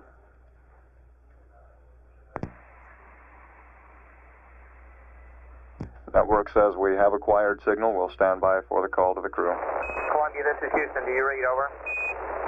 Houston, Columbia, reading you loud and clear. How many? Right, you're about 3 by, Mike. We got a lot of noise in the background. It's clearing up now. Break. Eagle, Houston, do you read, over? Houston Eagle, about 4 by 4, go ahead. Roger, just getting a voice check. Say the page you're on and the activation checklist, over. Roger, I'm on page 27, over. Roger, understand, 27. We copy, out. Columbia, this is Houston. Would you please give us crew and accept? We have a state vector for you, over. Roger, understand. We have crew and accept. You're about 3 by in the on the voice, Mike, over. Configured for normal voice. If you got any switch changes you want, let me know. Roger, we got some noise somewhere in the system down here, I think. We're working on it. And I got a 130 landmark update for you and also a DAP load whenever you're ready to copy, over. Yeah, 130 update. Roger, Mike, coming at you with the 130. T1 is 983735. T2, 9 or 8.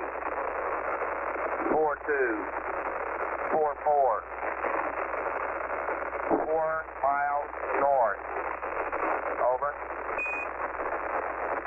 Download. Roger. CSM weight 36651. Limb weight 33627. Pitch trim minus 0.72. Yaw trim plus 0.51. Over.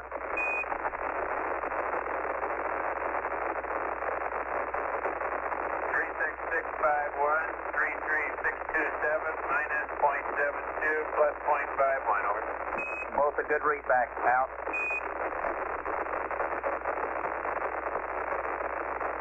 Houston Eagle, are you satisfied with the LGC self-test, over? Roger, understand you passed the LGC self-test, over. Negative, I was asking you if you were satisfied with it. As far as I can tell, it's satisfactory. And also, the primary evap flow was actuated to number 1 at 9605, over. Roger, copy on the primary evap. We got the low bit rate buzz. We couldn't see that LGC self-test, over.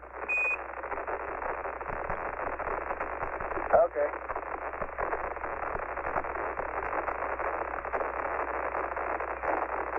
Houston, Columbia, the docking tunnel index angle remains unchanged. Roger, copy, out.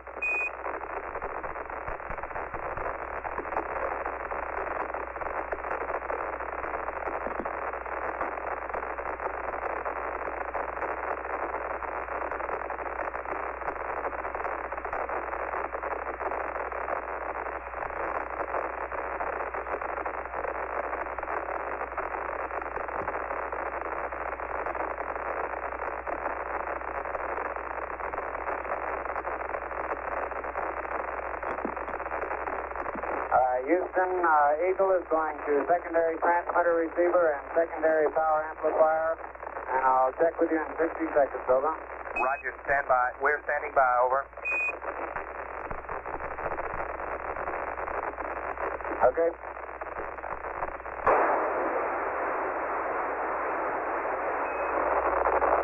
Houston Eagle on secondary transmitter receiver and power amplifier at E-read, over. 1, 2, 3, 4, 5, over.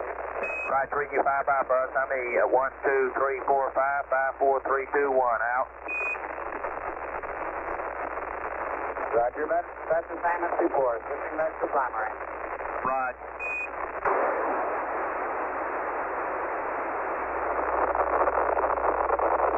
Houston Eagle back on primary, and I'm ready to proceed with the steerable antenna activation. Roger, we're standing by, buzz. Go ahead, over.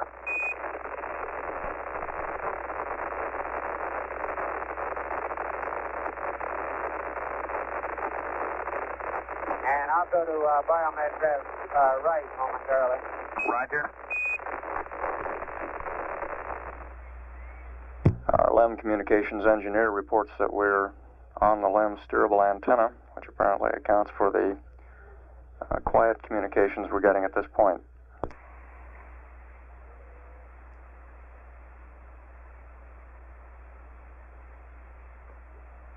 Houston Eagle, got a very nice lock on the steerable antenna, and you should be receiving biomed right and PCM high, over. Roger, Eagle, we got you 5 by. It's really beautiful. We got the high bit rate and the biomed out.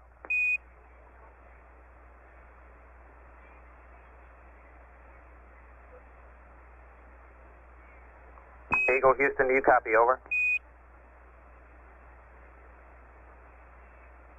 Roger, copy.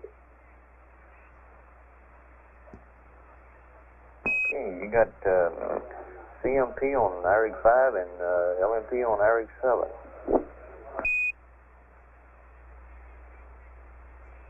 Houston Eagle, for your information, we're doing the glycol pump check now. Roger, copy.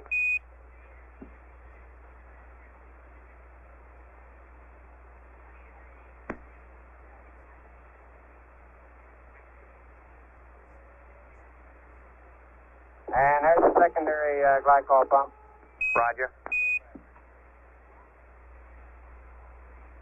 And I'm on secondary, or number 2 pump right now. And I'll hold here for a couple of seconds and then switch back to number 1. Oh, roger.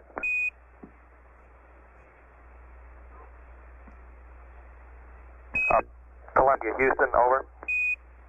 Houston. Go ahead, Houston. Roger, Columbia. We noticed your DAP configuration. We'd like you to turn off B3 and C4 mic, and for register 2 in the DAP, we'd like all ones, over.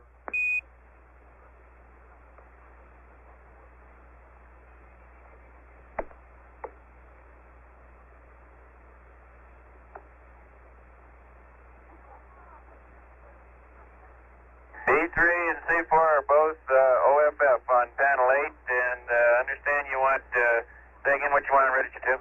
Roger, in the DAP, we'd like you to load all ones, over.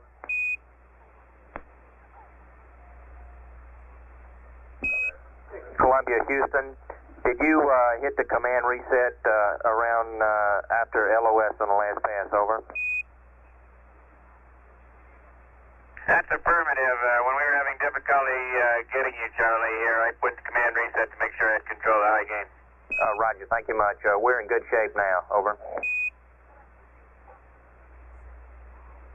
Houston Eagle, can you tell me if you're picking up biomed on the CDR now, over? Stand by. Eagle, Houston, we're not getting any biomed from the CDR now, over.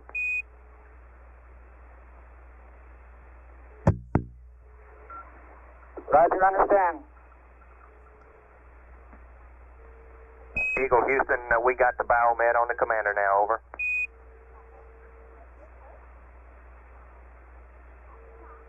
Very good, thank you. Houston Eagle, we're ready for an E-memory dump if you are, over. Roger, we're ready, go.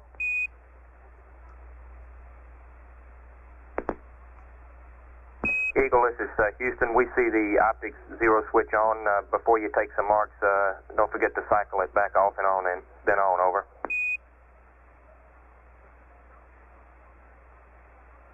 Roger, Houston Eagle here. I wish we had one of those optics. I'll tell Mike about it.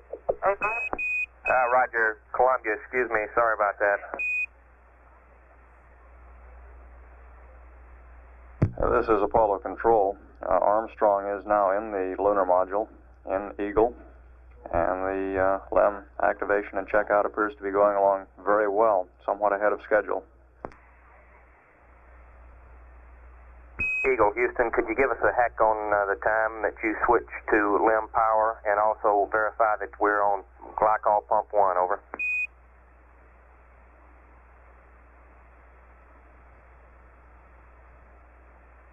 This is Eagle, we're on pump 1, stand by for the switchover time. Roger.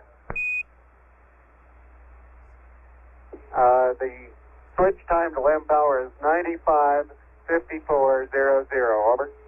Roger, copy, Neil. Is Buzz back in the Columbia now, over? Yes, he is. Roger, thank you. This is Apollo Control. We have about 33 minutes left in this pass before loss of signal. Neil Armstrong confirmed that the LEM power switch occurred at 95 hours 54 minutes, which would have put that activity about 30 minutes ahead of the flight plan schedule, and that appears to be about the pace that the crew is holding, that Armstrong and Aldrin are holding in getting the LEM activated and checked out. At this time, Buzz Aldrin has returned to the command and service module, where he'll be donning his pressure garment and then rejoin Armstrong in Eagle. Columbia, this is Eagle on Simplex B. How do you read? You're loud and clear on Simplex B, Neil. Roger, read you loud and clear.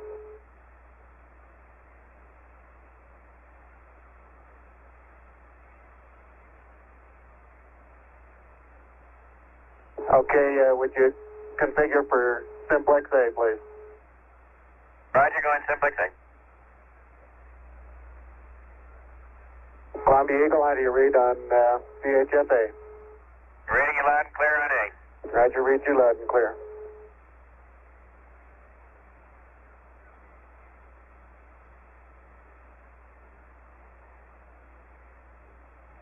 And I'm ready to get a time hack from you. Load the CSM time. Okay.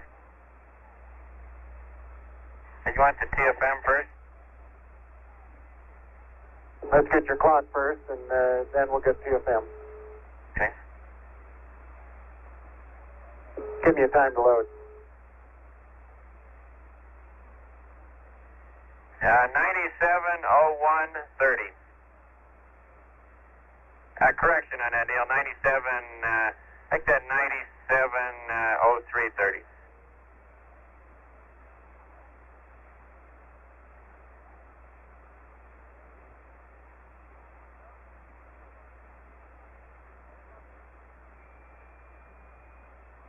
Okay, I have 97:03:30 set in. Okay, you got about a minute to go. Okay. 15 seconds to go. 10. 5, 4, 3, 2, 1. Mark it. 97:03:30. Got it?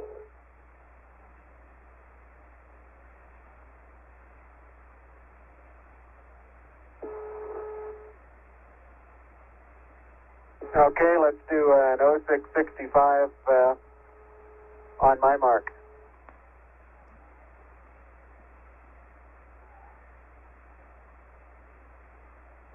Did you get that, Mike? Standing by for your mark. Okay, 3, 2, 1, mark. Okay, 97:04:03.86.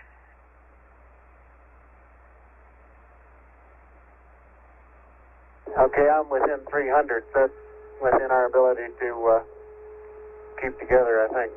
Right. Okay, now you want to give me CFM, Verbo 5, now 01, enter. Okay, I got Verbo 5 now. I want to enter. Going 1706 enter. Roger. You ready to copy? Go ahead. Register 1, 5 balls. Register 2, 20017. Register 3, 20616. Over. Understand R1. 5 zeros. R2, 20017. R3, 20616. That's correct.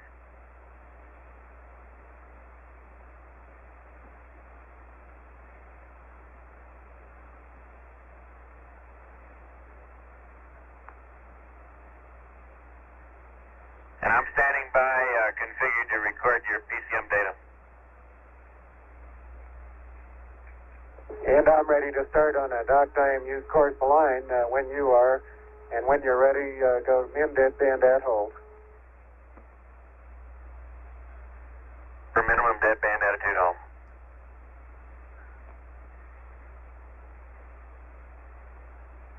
Okay, now I need your down 20s.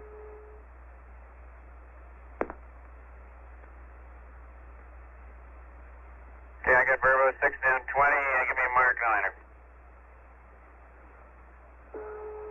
Okay, mark. Register 1 plus 11202 plus 20741 plus 00211. Over. Copy 11202, 20741, 00211. That's correct. Eagle Houston, that course line looked good to us, over. Roger.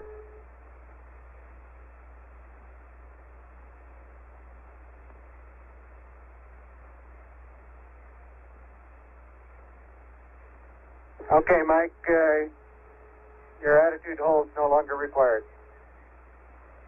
Thank you. Okay, Mike, I'd like to copy a noun 20 again. 06, noun 20. Be on my mark. Standing by for your mark. 3, 2, 1, stand by. Take it again. Okay. 3, 2, 1, mark. Okay, I read plus 11154 plus 207902 plus 00230. Over.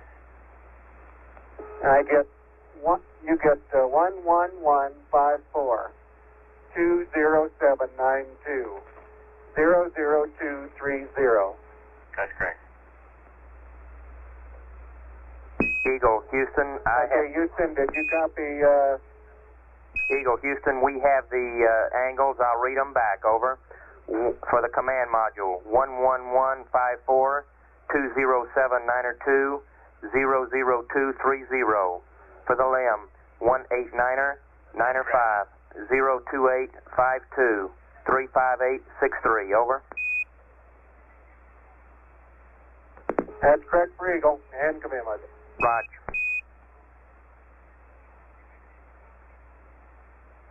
You get the time was 97:14:20. Roger, copy. Eagle out. Columbia and Eagle, LOS for both spacecrafts 9732, AOS 9818. Houston out.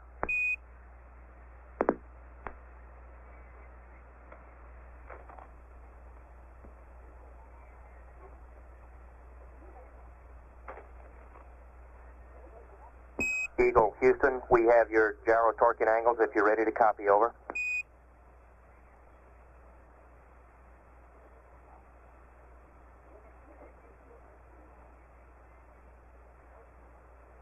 Roger, we're ready to copy. Roger, Eagle, for X minus 00060, Y plus 00620, Z plus 01080, over.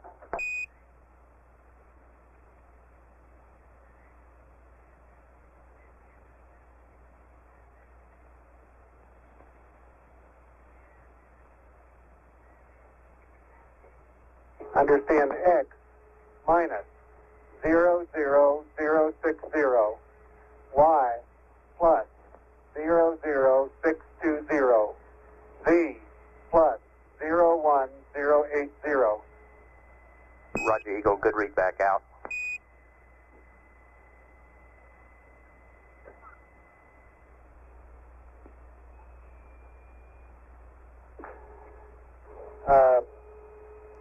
Houston, this is Eagle. You want us to go ahead and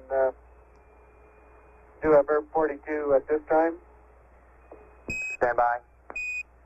That's affirmative, Eagle. We'd like you to go ahead and final line, over. Okay.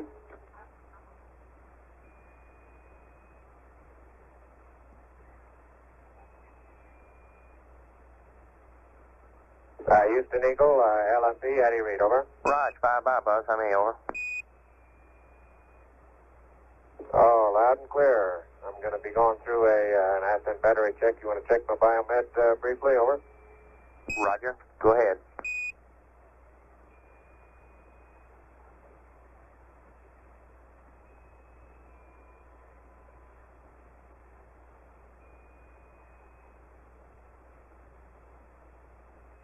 Eagle, Houston, we got the good biomed on your buzz, over.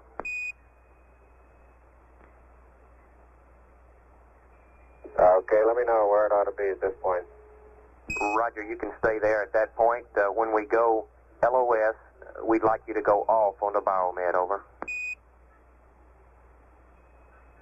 Roger.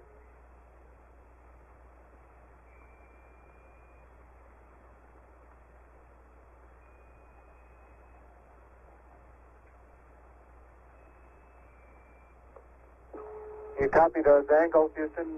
Torque and angle? Roger, they're correct. You can torque, over.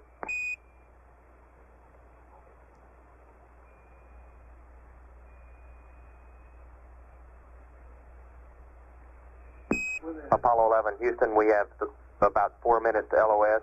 At next AOS, 9818, over.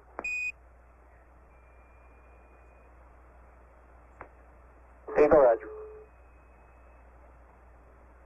Columbia, Roger.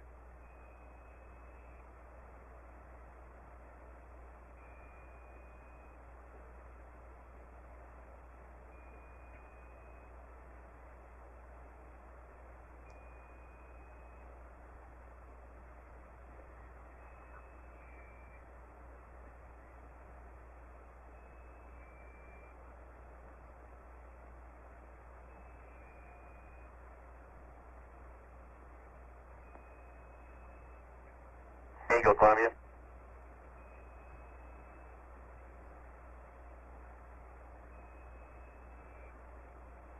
Columbia, Eagle, go ahead. Roger, the capture latches and the probe are engaged in the drogue. Would you like to check them from your side? All right, stand by.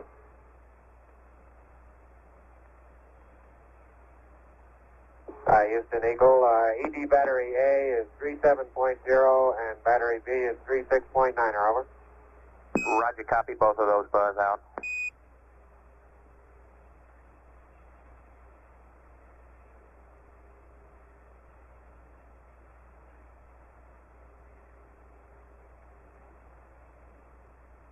Eagle, Houston, we've looked at the E-memory. It's go, over.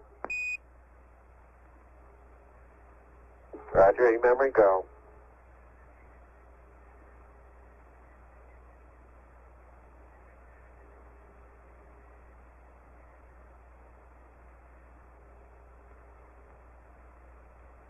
Mike, the capture latches look good. Thank you.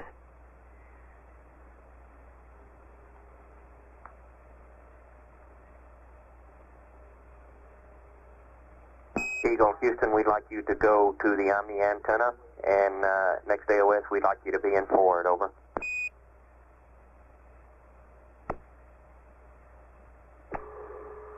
Roger, going to, which Omni do you want now, Ab?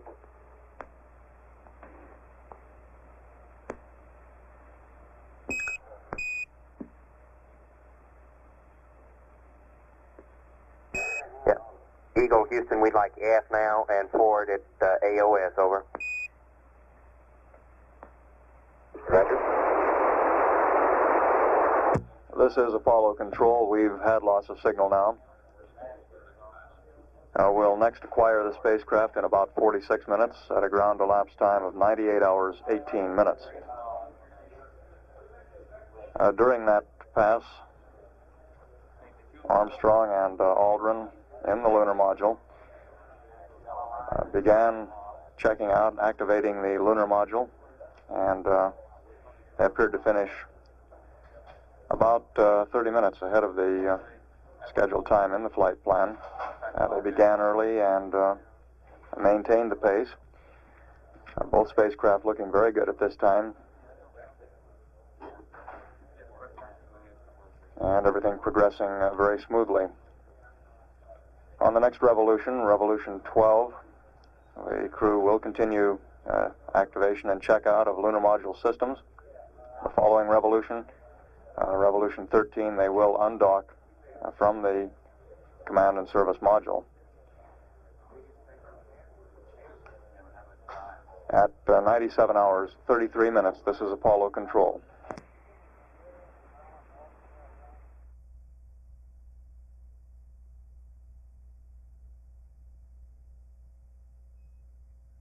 This is Apollo Control at 98 hours, 16 minutes. We are now less than 2 minutes from reacquiring the spacecraft in its 12th revolution of the moon.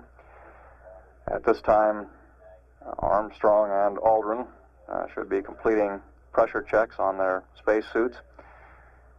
Coming up in this revolution, they'll be running checks on the guidance platform of their LEM guidance system. They'll also be running checks on the reaction control system thrusters and their descent propulsion system, as well as the rendezvous radar. We'll also be giving them a go, no-go for undocking in the following revolution. The checkout and activation of the LEM up to this point has been moving along very smoothly. All systems performing well, and we were ahead of the flight plan at the end of the last revolution. We'll stand by now to reacquire the spacecraft. The LEM and CSM still docked, and Armstrong and Aldrin within the LEM. That will be their home for the next 30 hours or so. Now about 45 seconds from reacquiring.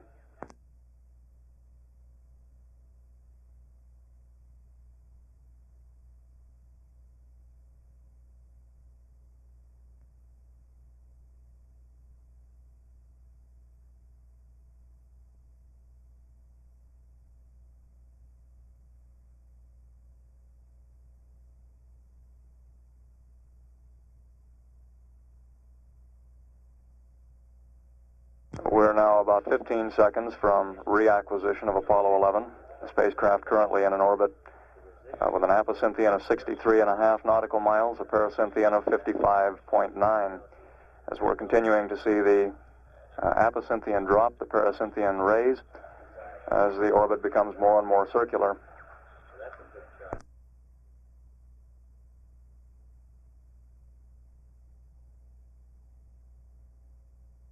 We should have acquisition of signal shortly. We will have some noise on the circuits until the LEM steerable and the CSM high gain antennas are brought into play.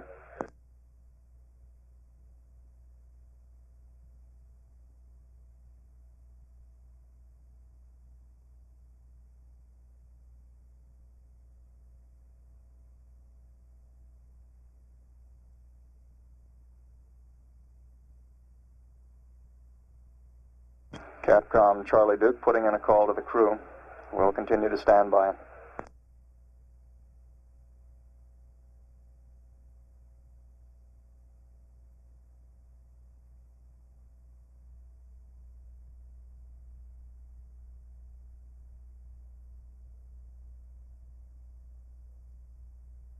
Charlie Duke asking the crew to verify in the LEM that they are on their forward on the antenna.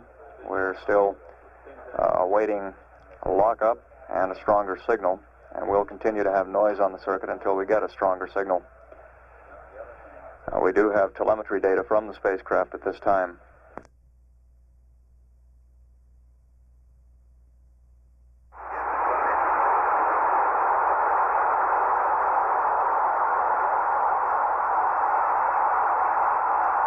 Eagle Houston, would you select S-band voice to voice? Over.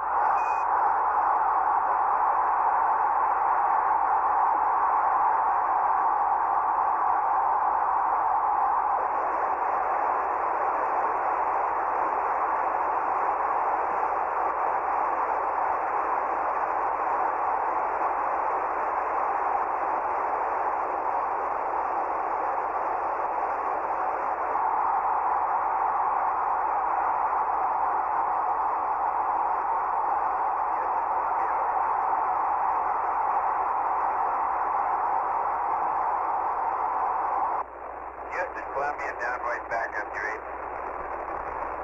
Roger, we read you. Columbia, did you call over? Affirmative, calling you, downvoice backup, how do you read me? Roger, better, Mike. We're reading you now about 4 by, no voice at all with you earlier. Let's say in this configuration. Eagle, are you in voice mode, over? Roger, Eagle's in voice mode. How do you read, over? Roger, you're about 3 by now, Buzz. We're satisfied with this configuration. Let's say where we are. Over. Houston, Columbia is in MEC you look up the coordinates of 130 for me, please? I have conflicting information between my cue card and my flight plan. I'd like to know which coordinates you want me to use. Roger, stand by.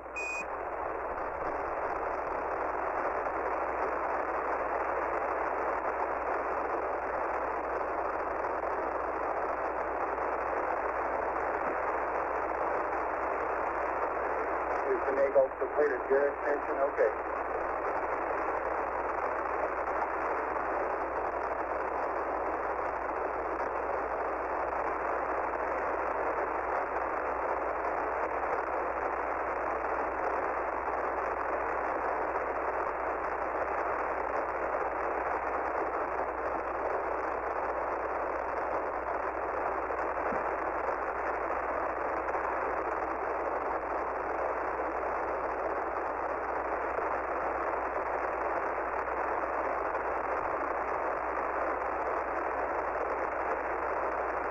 Columbia, Houston, we're satisfied with what you already have loaded in P-22 for the coordinates, over.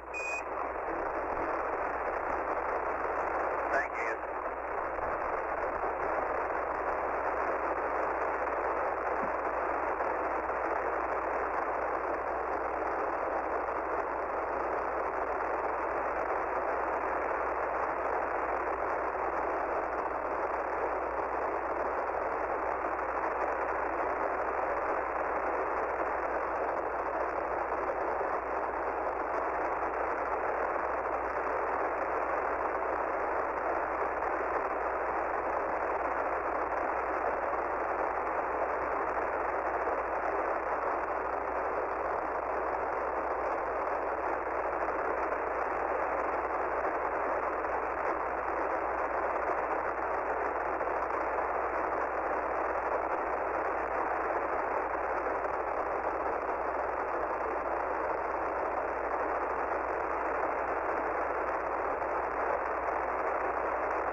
Columbia, Houston, the coordinates you have loaded in P-22 are, we have for site 130 prime. Do you concur, over?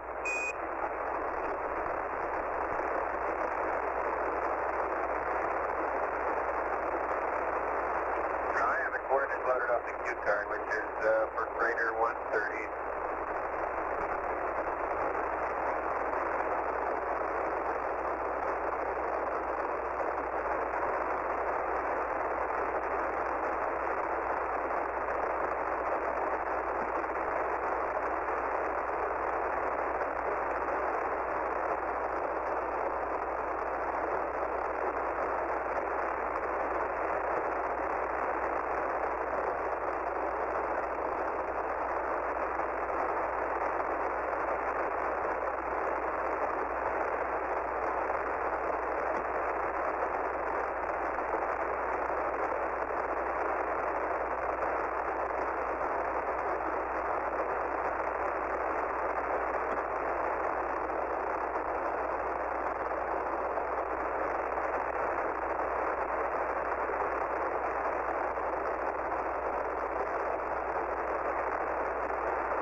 Columbia, Houston, we made an error on those coordinates. We'd like you to load for latitude and the 989 plus 01243, longitude over 2 plus 11844, altitude minus 00146 as shown in the flight plan, over. Okay, thank you.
Eagle, Houston, could you give us an idea of where you are in the activation, over? But we're just around waiting for something to do. We need a safe sector, a rest map, so that we can proceed on with the ag. And we need you to watch our tap data load, human drive check, and throttle test, over. Roger, Eagle. We'll have the safe vectors and the rest mat for you as soon as we get to high gain, over. It'll be about another 10 minutes or so before we get through the P22, and when we maneuver to attitude and get to high gain, we'll have the updates for you, over. Roger, we'll go ahead with the DAP and the throttle check. We don't have a human drive test, okay? Roger, understand you're going to the DAP throttle. That's affirmative.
This is Apollo Control. We'll continue to have rather noisy communications from the spacecraft until the orbital navigation is completed. Mike Collins is preparing to take marks on a landmark near the prime landing site. This information will be received here in Mission Control and will be used to update the ground's knowledge of where the spacecraft is. And in turn, that information will assist in setting the precise time for the powered descent. Once the orbital navigation is completed, we'll be able to get a high-gain antenna and lens steerable antenna locked on, and we should see some improvement in the communications.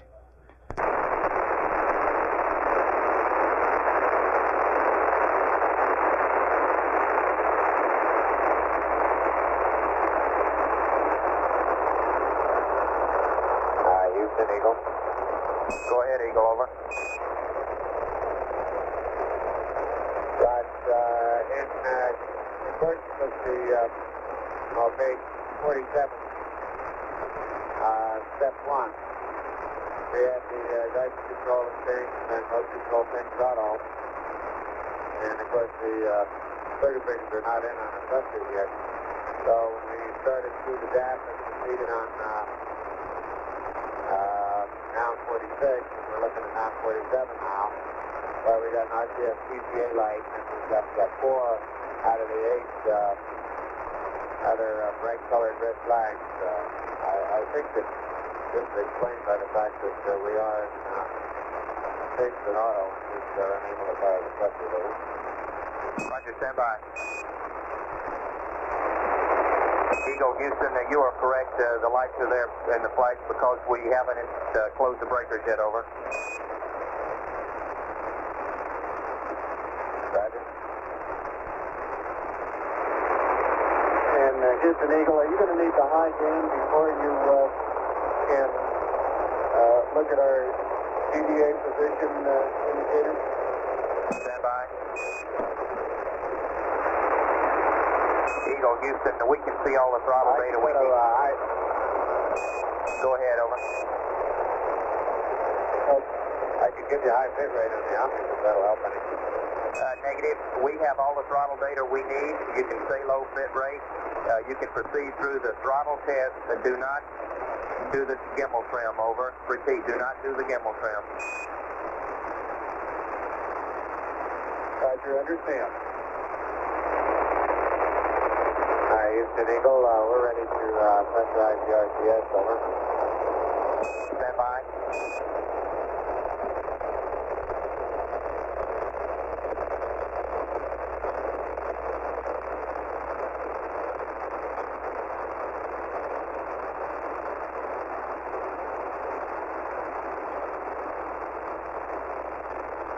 Eagle, Houston, you can go ahead with the RCS pressurization, but we would like to hold on the RCS checkout until we get the high bit rate, over. Roger. And Eagle, Houston, have you deployed the landing gear yet, over? That's affirmative. The landing gear is out and straight. Roger. Completed my marks. I've gone Excel command in all three axes to prevent that thruster firing that last time. Roger.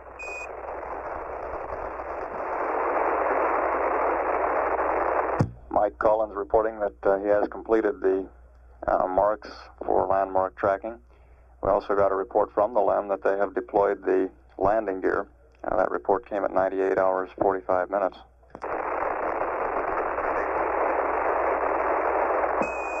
Columbia, stand by on the now 49, over. Stand by, Dave.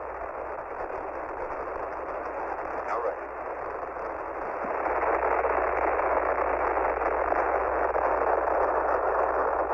Columbia, Houston, we got the now 49. You can proceed, over. Right.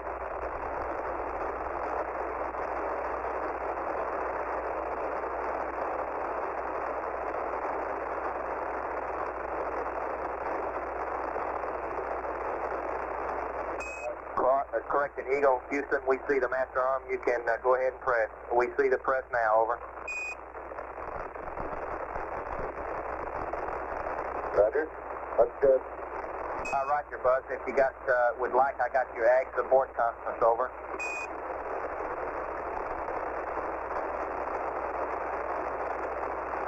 Ready to copy. Roger.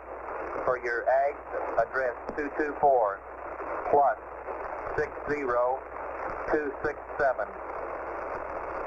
225 plus 58148. 226 plus 70312. 227 minus 50031. Over.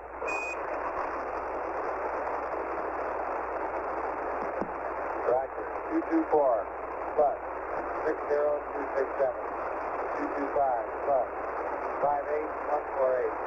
226 plus 70312. 227 minus 50031. Roger, good read back out.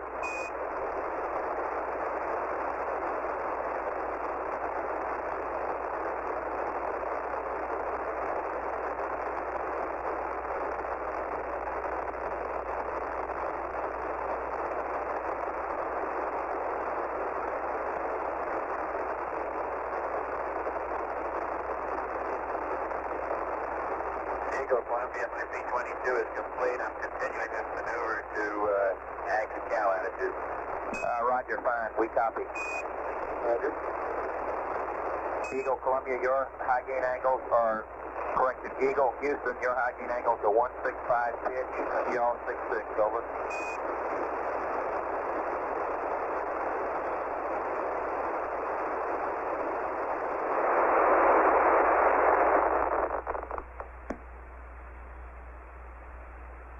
Eagle, Houston, we got some loads for you if you'll give us poo and data, over. You've got poo and data.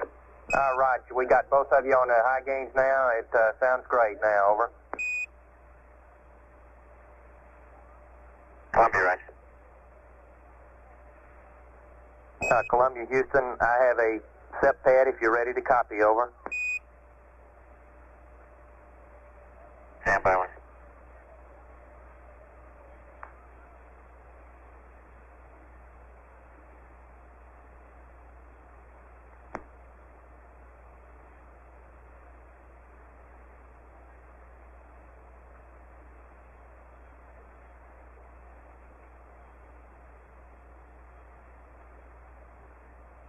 Ready to copy. Roger, Mike. Set pad, RCS/GNN. Noun 47 and noun 48 are NA. Noun 33, 100, 39er, 5000. Noun 81 is NA. Roll 000, 007, 000. Rest of the pad is NA.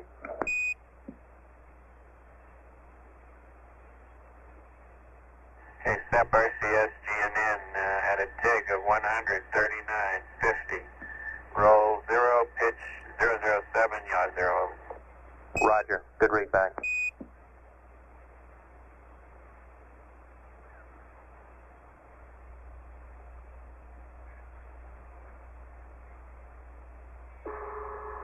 Houston Eagle, are you ready for us to start the RCS checkout now?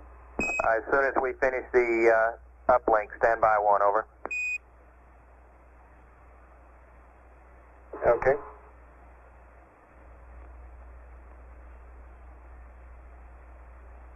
Houston, Columbia, comment on B-22. It worked just fine. The target I marked on is a small crater down inside crater 130 as described by John Young.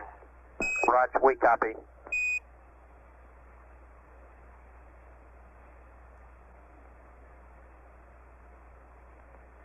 Eagle, Houston, during our load, we had to do a verb 96 to stop integration. We're going to start over again on this load, over.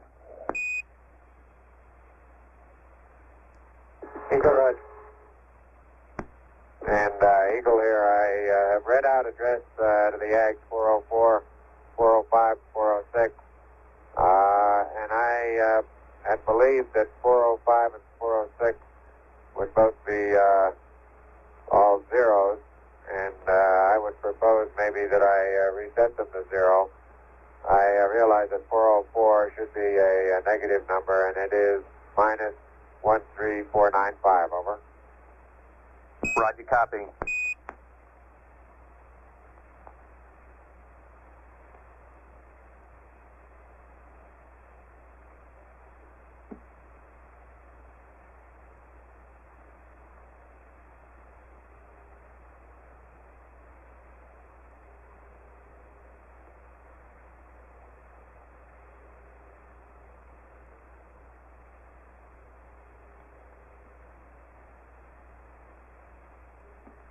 Eagle, Houston, over.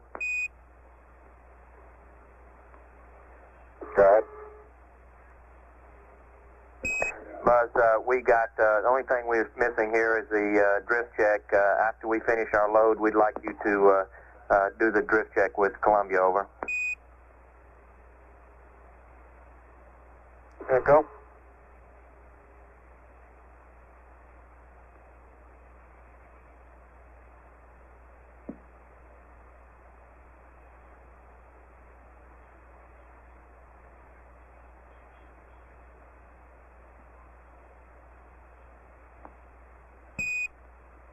Eagle, Houston, the 404, 405, 406 look fine to us, over.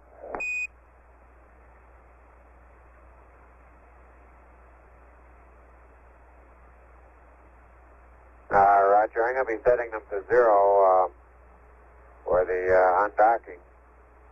The question is, do you want me to reset 405 and 406 back to the numbers that they are now, or can I leave them 0? I intend to set 404 to minus 13495, over. Stand by.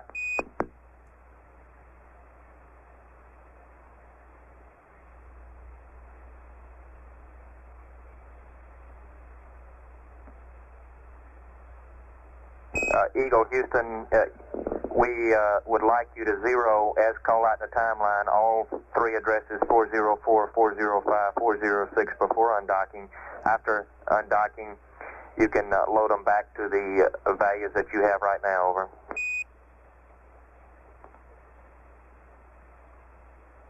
Eagle, Roger.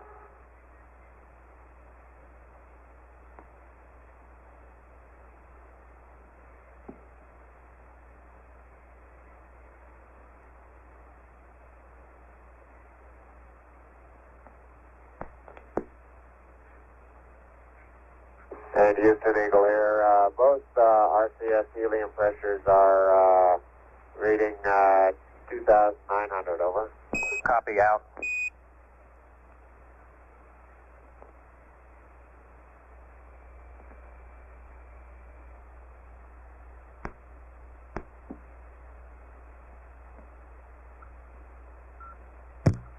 Eagle, Houston, over. Go ahead. Roger, Buzz. Seems to be some confusion here on 405 and 406. We'd like you to zero them out prior to undocking. Then after undocking, you can. We'd like them still zeroed, over. Roger, I agree with that. Thank you. Yep.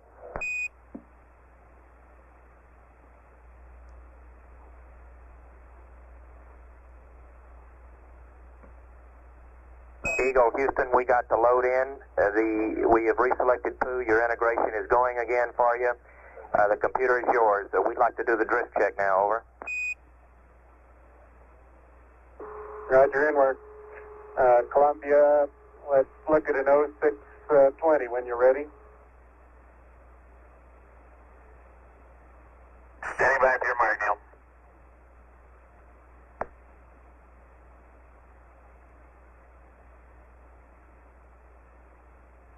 Okay. 3, 2, 1, mark. 358.1.64. 020.73. 359er.54, over. Copy 358.64, 020.73, and 359.54. That's correct.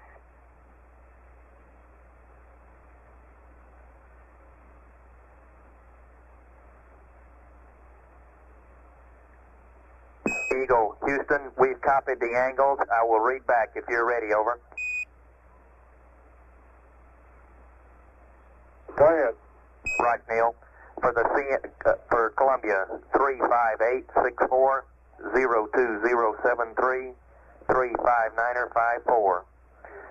For Eagle, 30374, 20078, 00053, over.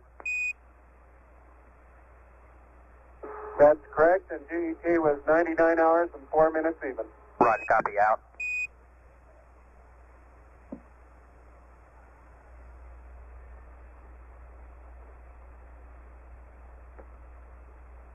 Eagle, Houston, have you initialized the AGS yet, over?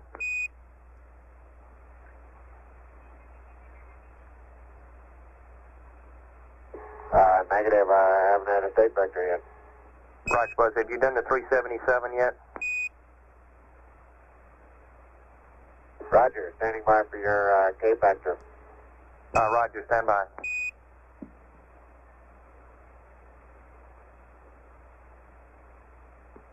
Columbia, Houston, we got a load for you. Could we have poo and accept, over? You got it. Roger, thank you, Mike. And break Eagle, we got a K factor for you, over.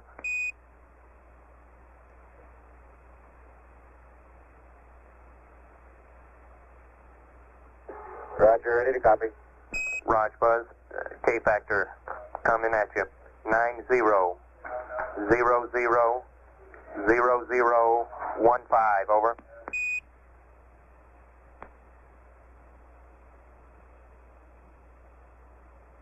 Roger, 90000015. Right, that's good. That's a good enter there.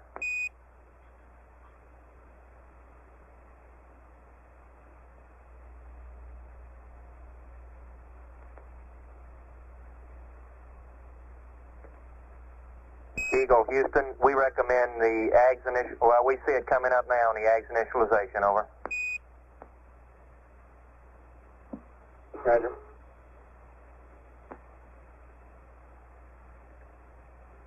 Eagle, Houston, after the AGS initialization, we'll be ready for the RCS checkout. Roger.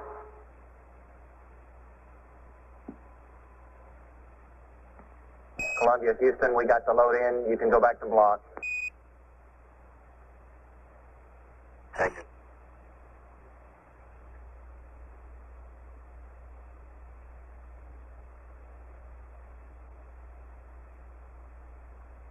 Columbia, Houston, did you get a copy any LIM data, low bit rate behind the moon, over? Affirmative. Roger, stand by. Or at least I was configured for it. I'm not sure Eagle sent it or not. No, we did not send B data. Eagle, over. Roger, copy.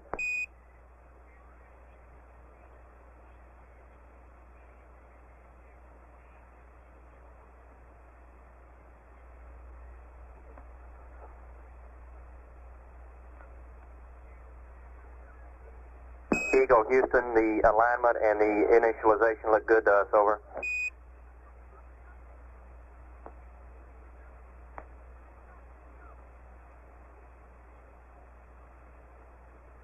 Roger, thank you.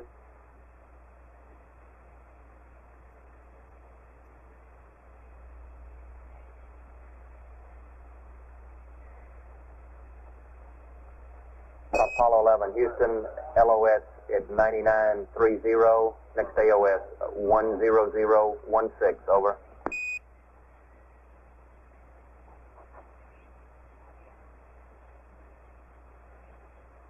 One 10016, Roger.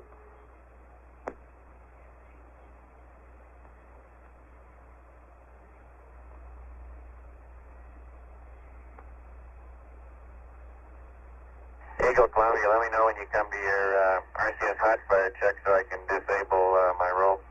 Welcome. Roger, we're right there now. We'd like you in CSM in mid-deadband at hold, over. That's where I am. And Houston, you have high bit rate with us now. I believe we're ready to proceed with the RCS check. Roger, Eagle, we're standing by. We're ready, over.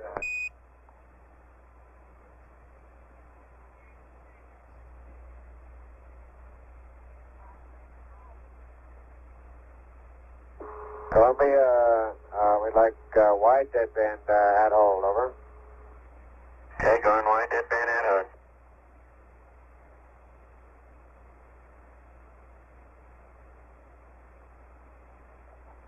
You got it. Are you going to do your hot fire now? Roger. Okay, I'm disabling my roll.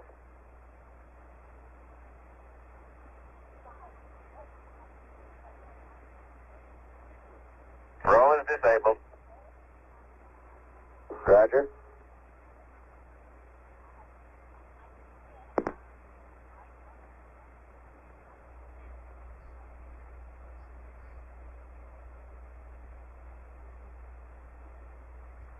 This is Apollo Control. We have less than 10 minutes now until loss of signal on the 12th revolution. Before losing contact with the spacecraft, we'll be passing along a go, no-go decision for undocking.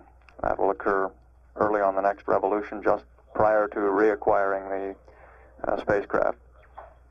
Flight Director Gene Kranz is going around the control center now, talking to his flight controllers, reviewing status, and in preparation for making the go, no-go decision for undocking.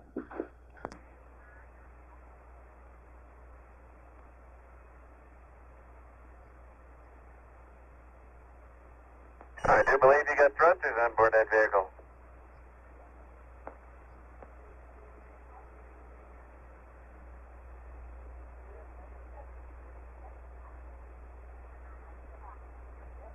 Houston Eagle, the RCS hot fire is complete. How did you observe it, over? Stand by. Eagle, Houston, the RCS hot fire looks super to us. We're all go. Roger. Mike, would you confirm that thruster B3 and C4 are off, over, and your radar transponder off? Yeah, C4 is off, B3 is off, transponder is to heater, which is the same as being off, and I've got my roll jets back on now. And you're maneuvering, right? Will be shortly, Neil.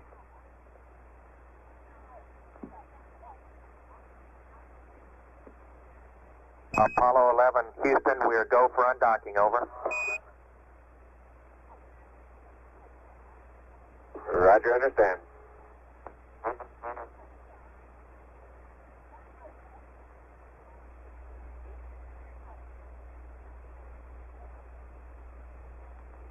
Houston, Columbia. Go ahead, Columbia, over.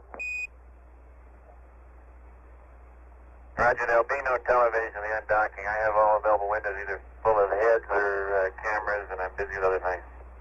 We concur, over. Okay. And Eagle, Houston, we'd like you to select aft Omni now. It'll be good for both LOS and AOS, over. Roger, going to aft Omni.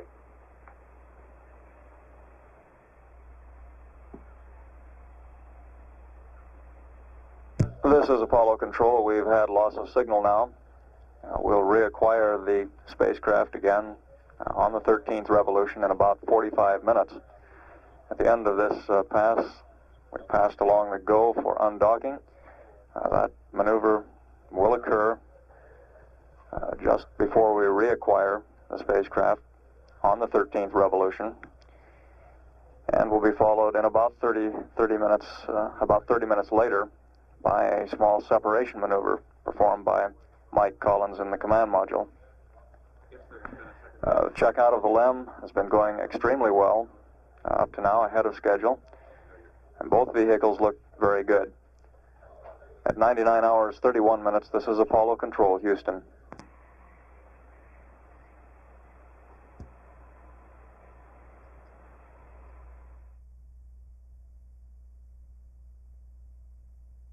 This is Apollo Control at 100 hours 14 minutes.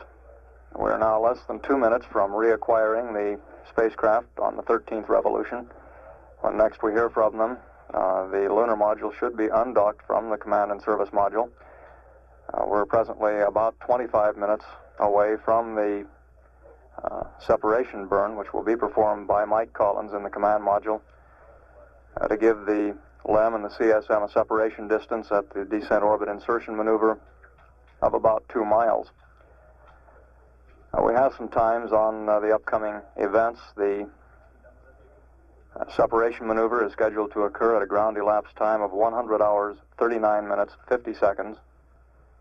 The descent orbit insertion maneuver, which will be performed on the backside of the moon, set for 101 hours 36 minutes 14 seconds. And the beginning of the powered descent at 102 hours 33 minutes 4 seconds. We're now 55 seconds from reacquiring Apollo 11 on the 13th revolution.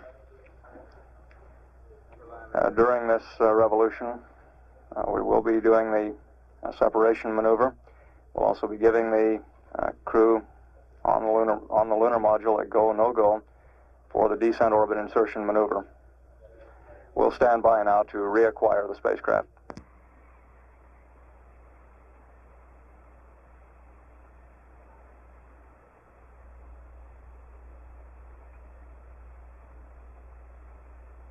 We have confirmation of acquisition of signal. We'll stand by for a call to the crew. Hello, Eagle, Houston, we're standing by, over.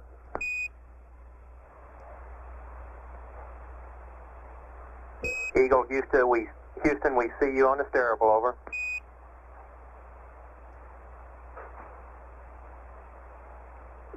Roger, Eagle, undocked. Roger, how does it look? Eagle has wind. Roger. Looking good. Roger, Neil. We got if you'll give us poo and data, we got the loads for you.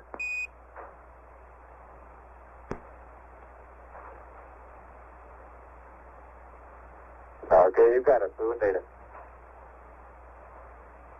Roger, and let us know when you're ready to copy. We have a DOI pad and the PDI pads, over.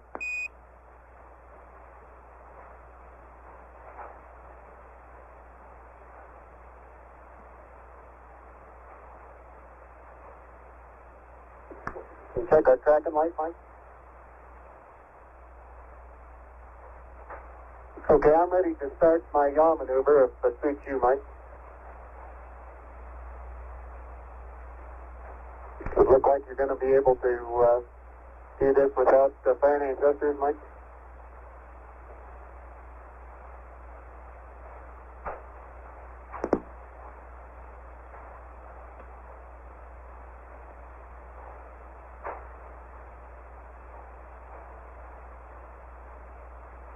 Go ahead, Houston. Eagle is ready to copy. Roger, Eagle. Coming at you with a DOI pad. 101361407. Down 81. Minus 00758. Plus all balls. Plus 000908. Plus, correction, 00572.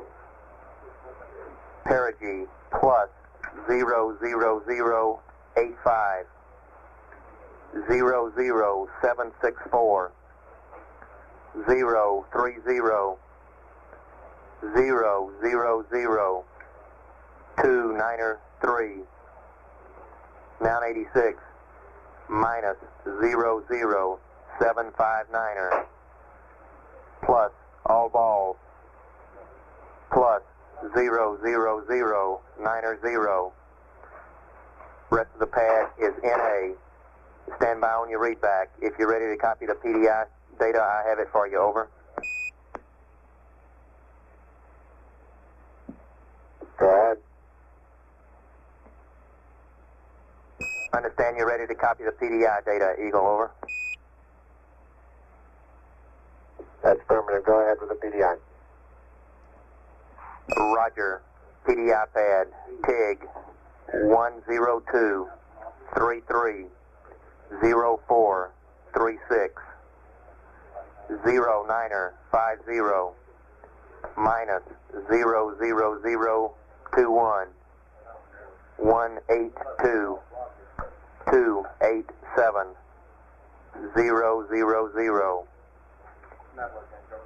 Plus 56-9er-19er.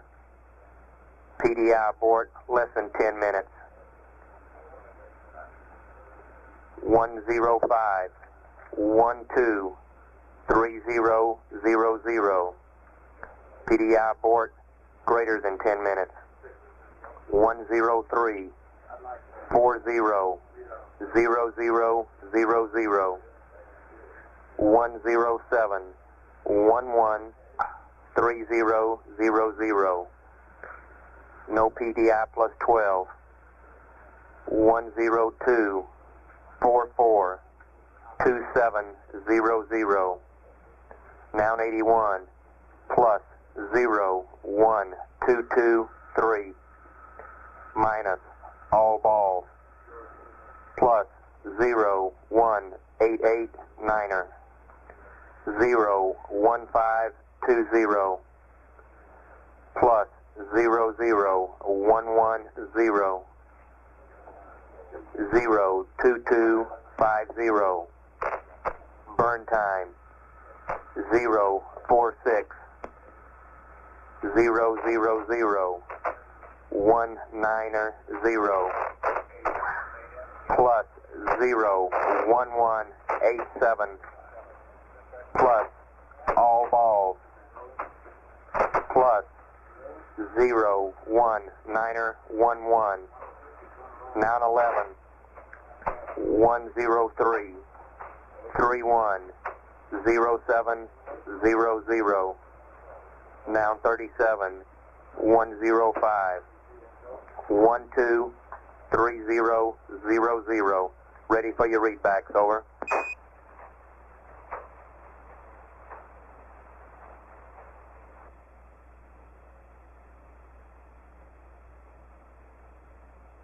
Eagle Houston, we're through with the computer. You can go back to block. Over.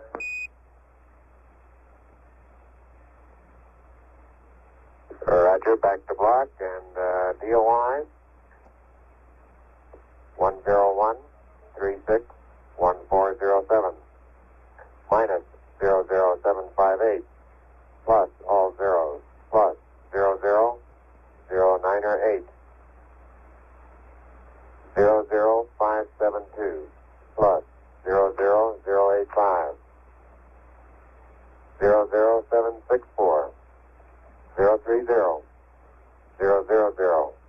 293, minus 00759er, plus all zeros, plus 00090.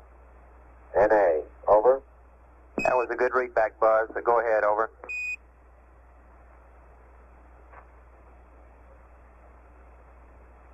Okay, PDI pad 102330436. 0950 minus 00021. 182287000 plus 569019er. PDI less than 10. 105123000. PDI aboard greater than 10. 103400000. 107113000. No PDI plus 12 aboard. 102442700. Plus 01223. Minus all zeros. Plus 01889er. 01520. Plus 00110. 02250. 046. 00019er. Plus 01187. Plus 0000. 0. Plus 019er11. 103 310700. 105 12 3000. Over. Roger, good readback, Buzz, out.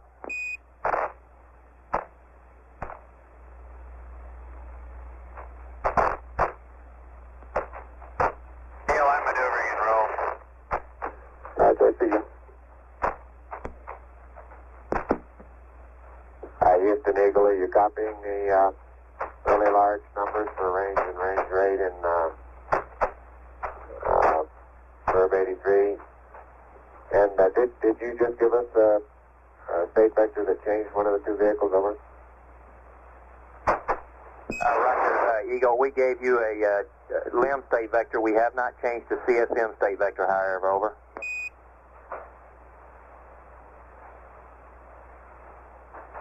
Okay, that explains the difference. Columbia, Houston, on my mark, 930 to ignition. Mark, 930.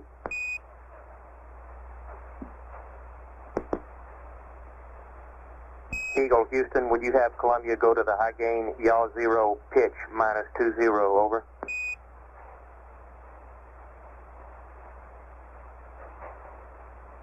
You want him to go to high gain yaw 0. Taking the numbers. Roger, Neil, yaw 0 pitch minus 20, high gain angles, over. Okay, yaw 0, pitch minus 20 on the high gain. That's affirmative. We've lost all data with him. Columbia. He says he'll do that as soon as he gets around there. Roger.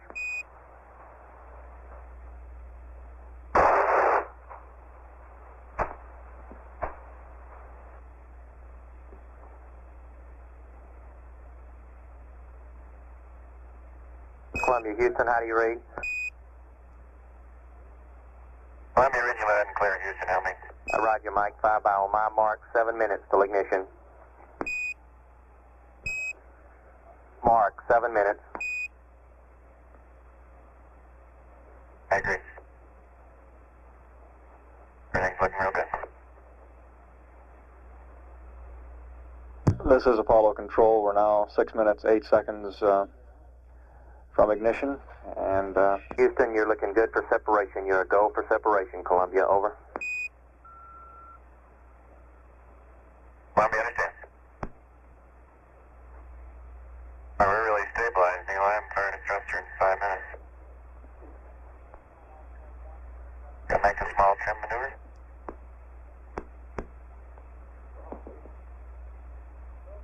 Mike, what's going to be your pitch angle at SEP? 007 degrees. Okay.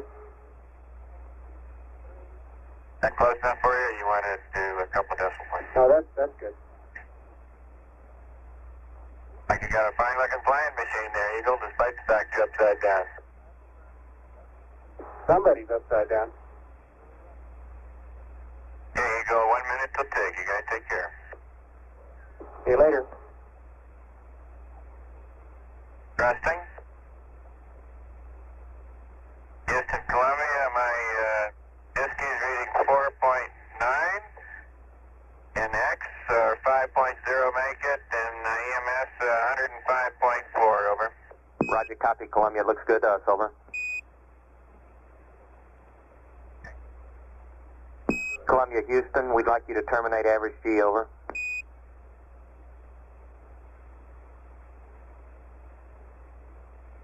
Roger, boom. This is Apollo Control. That separation maneuver was performed as scheduled, giving the command module a delta V of about 2.5 feet per second, which should give a separation to the two vehicles of about 1,100 feet at the beginning of the descent orbit insertion maneuver. You're going right down US-1, Mike.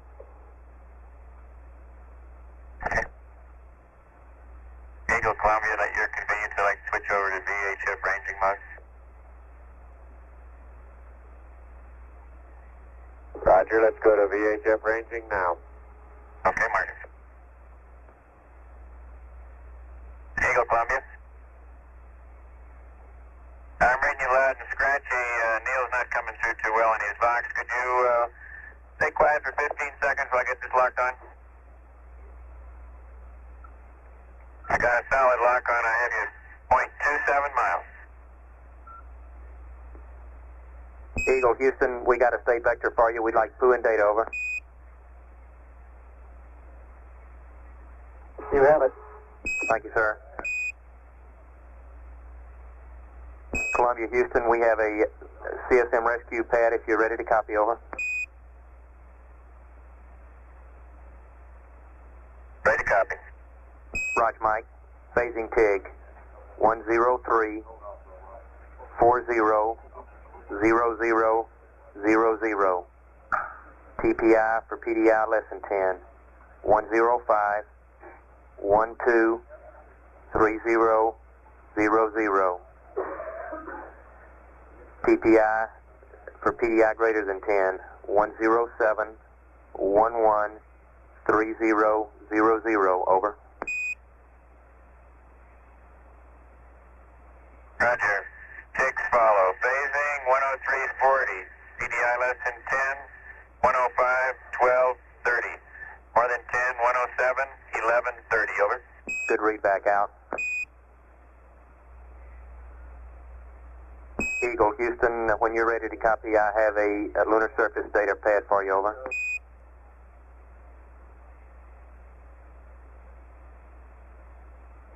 Roger, stand by. We got the load in, Eagle. You can go back, update on link off, over. Columbia, Houston, at your convenience, we'd like Pooh and accept. We have a couple of state vectors for you, over.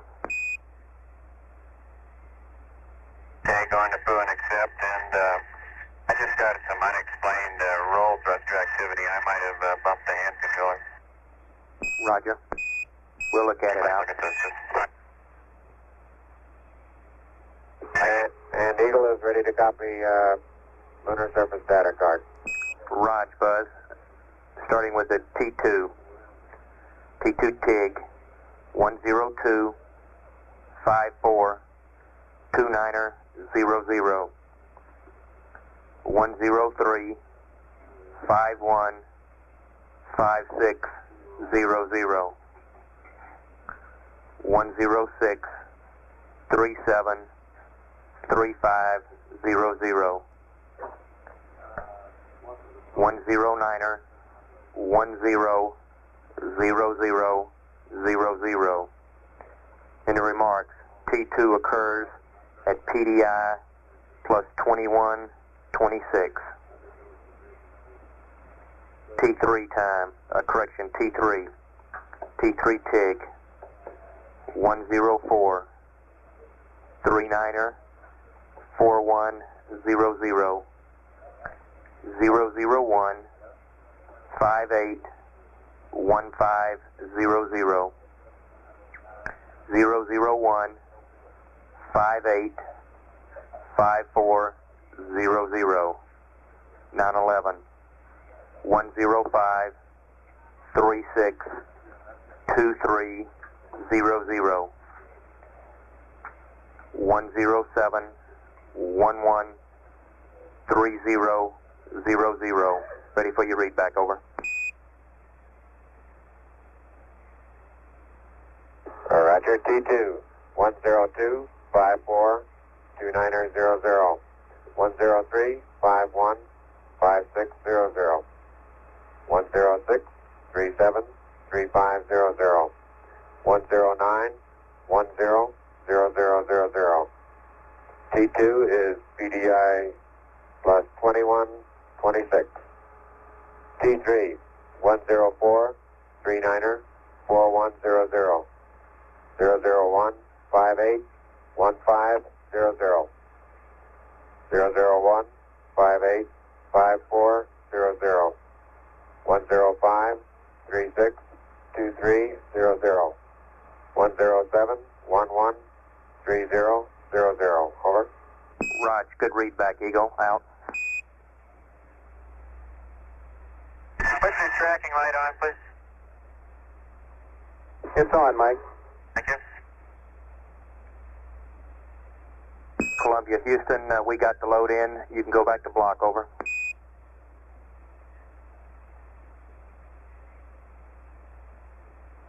Is that for Columbia? That's affirmative, Columbia. Okay, thank you, Houston. Mike, you want to give us a mark when you're right at 7 miles? 7/10 of a mile? Will do. Okay, we just got 7/10 on the radar. Mark, yeah, I'm oscillating between 6'9" and 7'10". Very good. We got 4200 on the tape meter. I'm steady on 70 now. Yeah, I read you. You're sort of scratchy, but I read you. Houston, Apollo, or Houston, Columbia, over. Roger, go, Columbia, over. Roger, I still need a DOI P76 pad and a PDI 1 plus 12 P76 pad sometime at your convenience. Roger, stand by. Columbia, Houston, DOI P76 pad, if you're ready, copy, over. Ready to copy. Roger, Mike, 984 minus 00758 plus all zeros plus 00098. Noun 33 101 36 1400 and stand by for the PDI plus 12. Roger.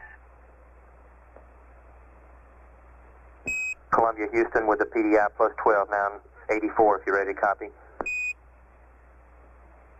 Ready to copy.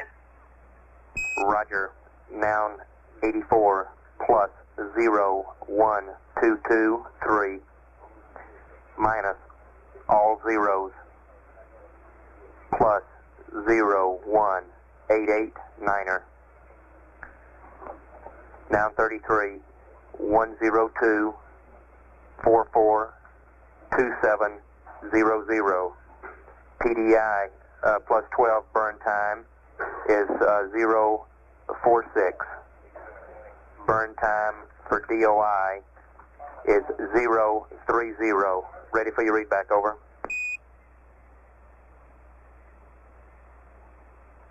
Roger, DOI P76 84 is minus 00758. All balls plus 00098 at 101 36 1400. Plus 00098 minus all balls, plus 01889er, 102442700, burn time 46 and 30 seconds. Roger, 1 Air Columbia on the TIG for DOI. Seconds was 1407, over. Roger, 1407. Roger. Columbia, Houston, we'd like you to turn off your rotational control power, direct number 2, off, over. It's off, thank you. Columbia, Houston, on those P-76s, friendly reminder from your FIDO, add half the burn time to the TIG, over. This is Apollo Control. We're coming up on 15 minutes now until loss of signal with the lunar module. Flight Director Gene Kranz has just advised his flight controllers to review all of their data, take a good close look at the spacecraft in preparation for a go, no-go decision on the descent orbit insertion. Columbia, Houston, we've lost data with Eagle. Would you please have him select aft Omni, over? Eagle, this is Columbia. Houston would like you to select aft Omni. Roger, I got it now.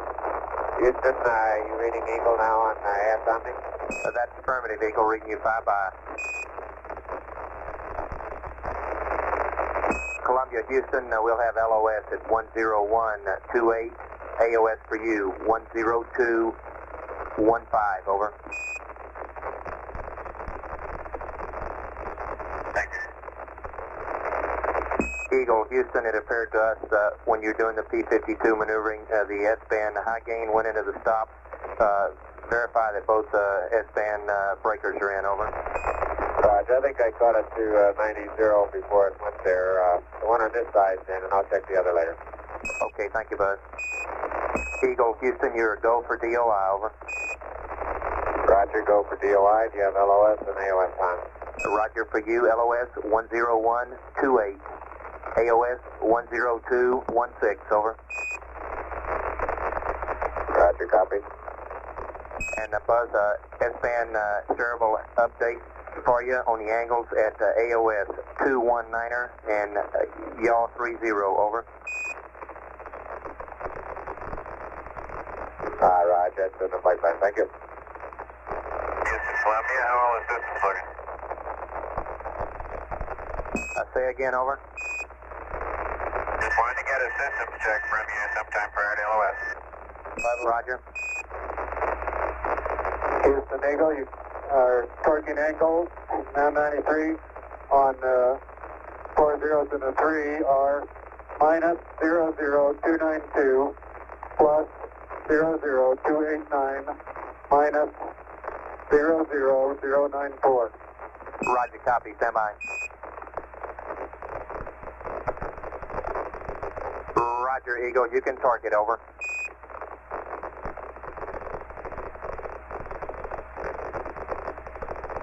Roger, torque. Columbia, Houston, your systems are looking good, going over the hill, about 7 minutes to LOS. Okay, thank you. Eagle, Houston, place the biomed to commander, over. Roger, you got him. Thank you, sir. Eagle, Houston, we've lost the high bit rate. Would you please select low bit rate, over?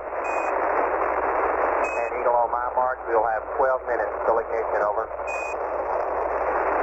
Roger. Eagle, Houston, stand by for my mark.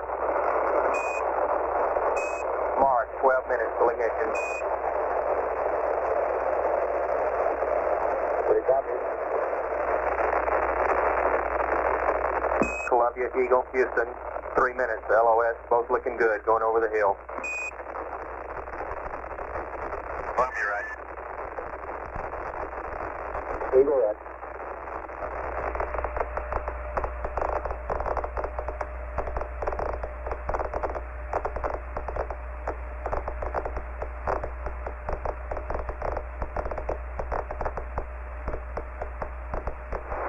This is Apollo Control. We've had loss of signal now.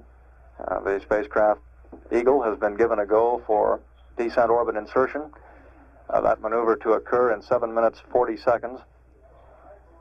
Out of contact, out of radio contact. The DOI maneuver is scheduled to come at 101 hours, 36 minutes, 14 seconds. It will be a 76.4 foot per second burn, a burn duration 29.8 seconds, and the resulting orbit for the LEM will be 57.2 by 8.5 nautical miles. When next we acquire the lunar module, it should be at an altitude of about 18 nautical miles on its way down to the low point of about 50,000 feet from where the powered descent to the lunar surface will begin. As the spacecraft went around the corner, all systems on both vehicles looked very good. Everything is go here in mission control and aboard the spacecraft for the descent orbit insertion to occur in 6 minutes 38 seconds. This is Apollo Control, Houston, at 101 hours 29 minutes. This is Apollo Control at 101 hours 35 minutes. We're now less than 1 minute from the scheduled time for the descent orbit insertion maneuver to be performed by the lunar module on the back side of the moon, where of course we don't have radio contact with the spacecraft. In mission control here, where normally maneuvers of that sort would be monitored on plot boards in front, we have the board set up, but therefore the powered descent to occur about 1/2 rev from now over landing site 1. Flight controllers standing around in little groups. Not much that we can do at this point until reacquiring the spacecraft. We're now 20 minutes, or 20 seconds rather, from ignition on the descent orbit insertion. That will be a 29.8 second burn of the 9,800 pound thrust descent propulsion system.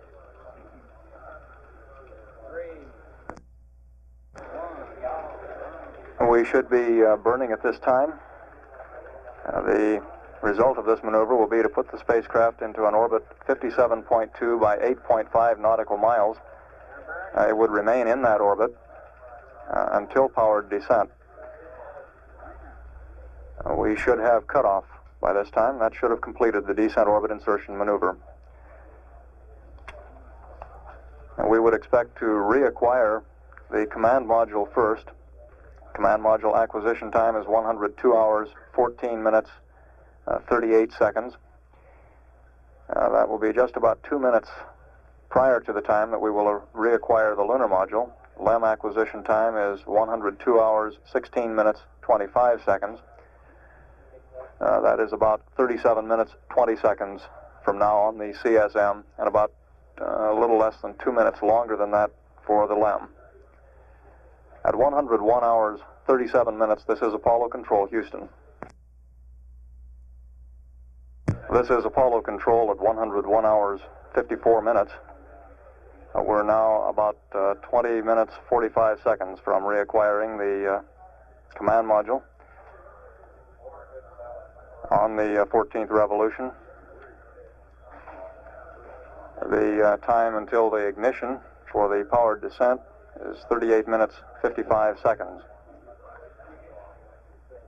Here in mission control, people still standing and waiting. I believe back in the viewing room, we probably have one of the largest assemblages of space officials that we've ever seen in one place.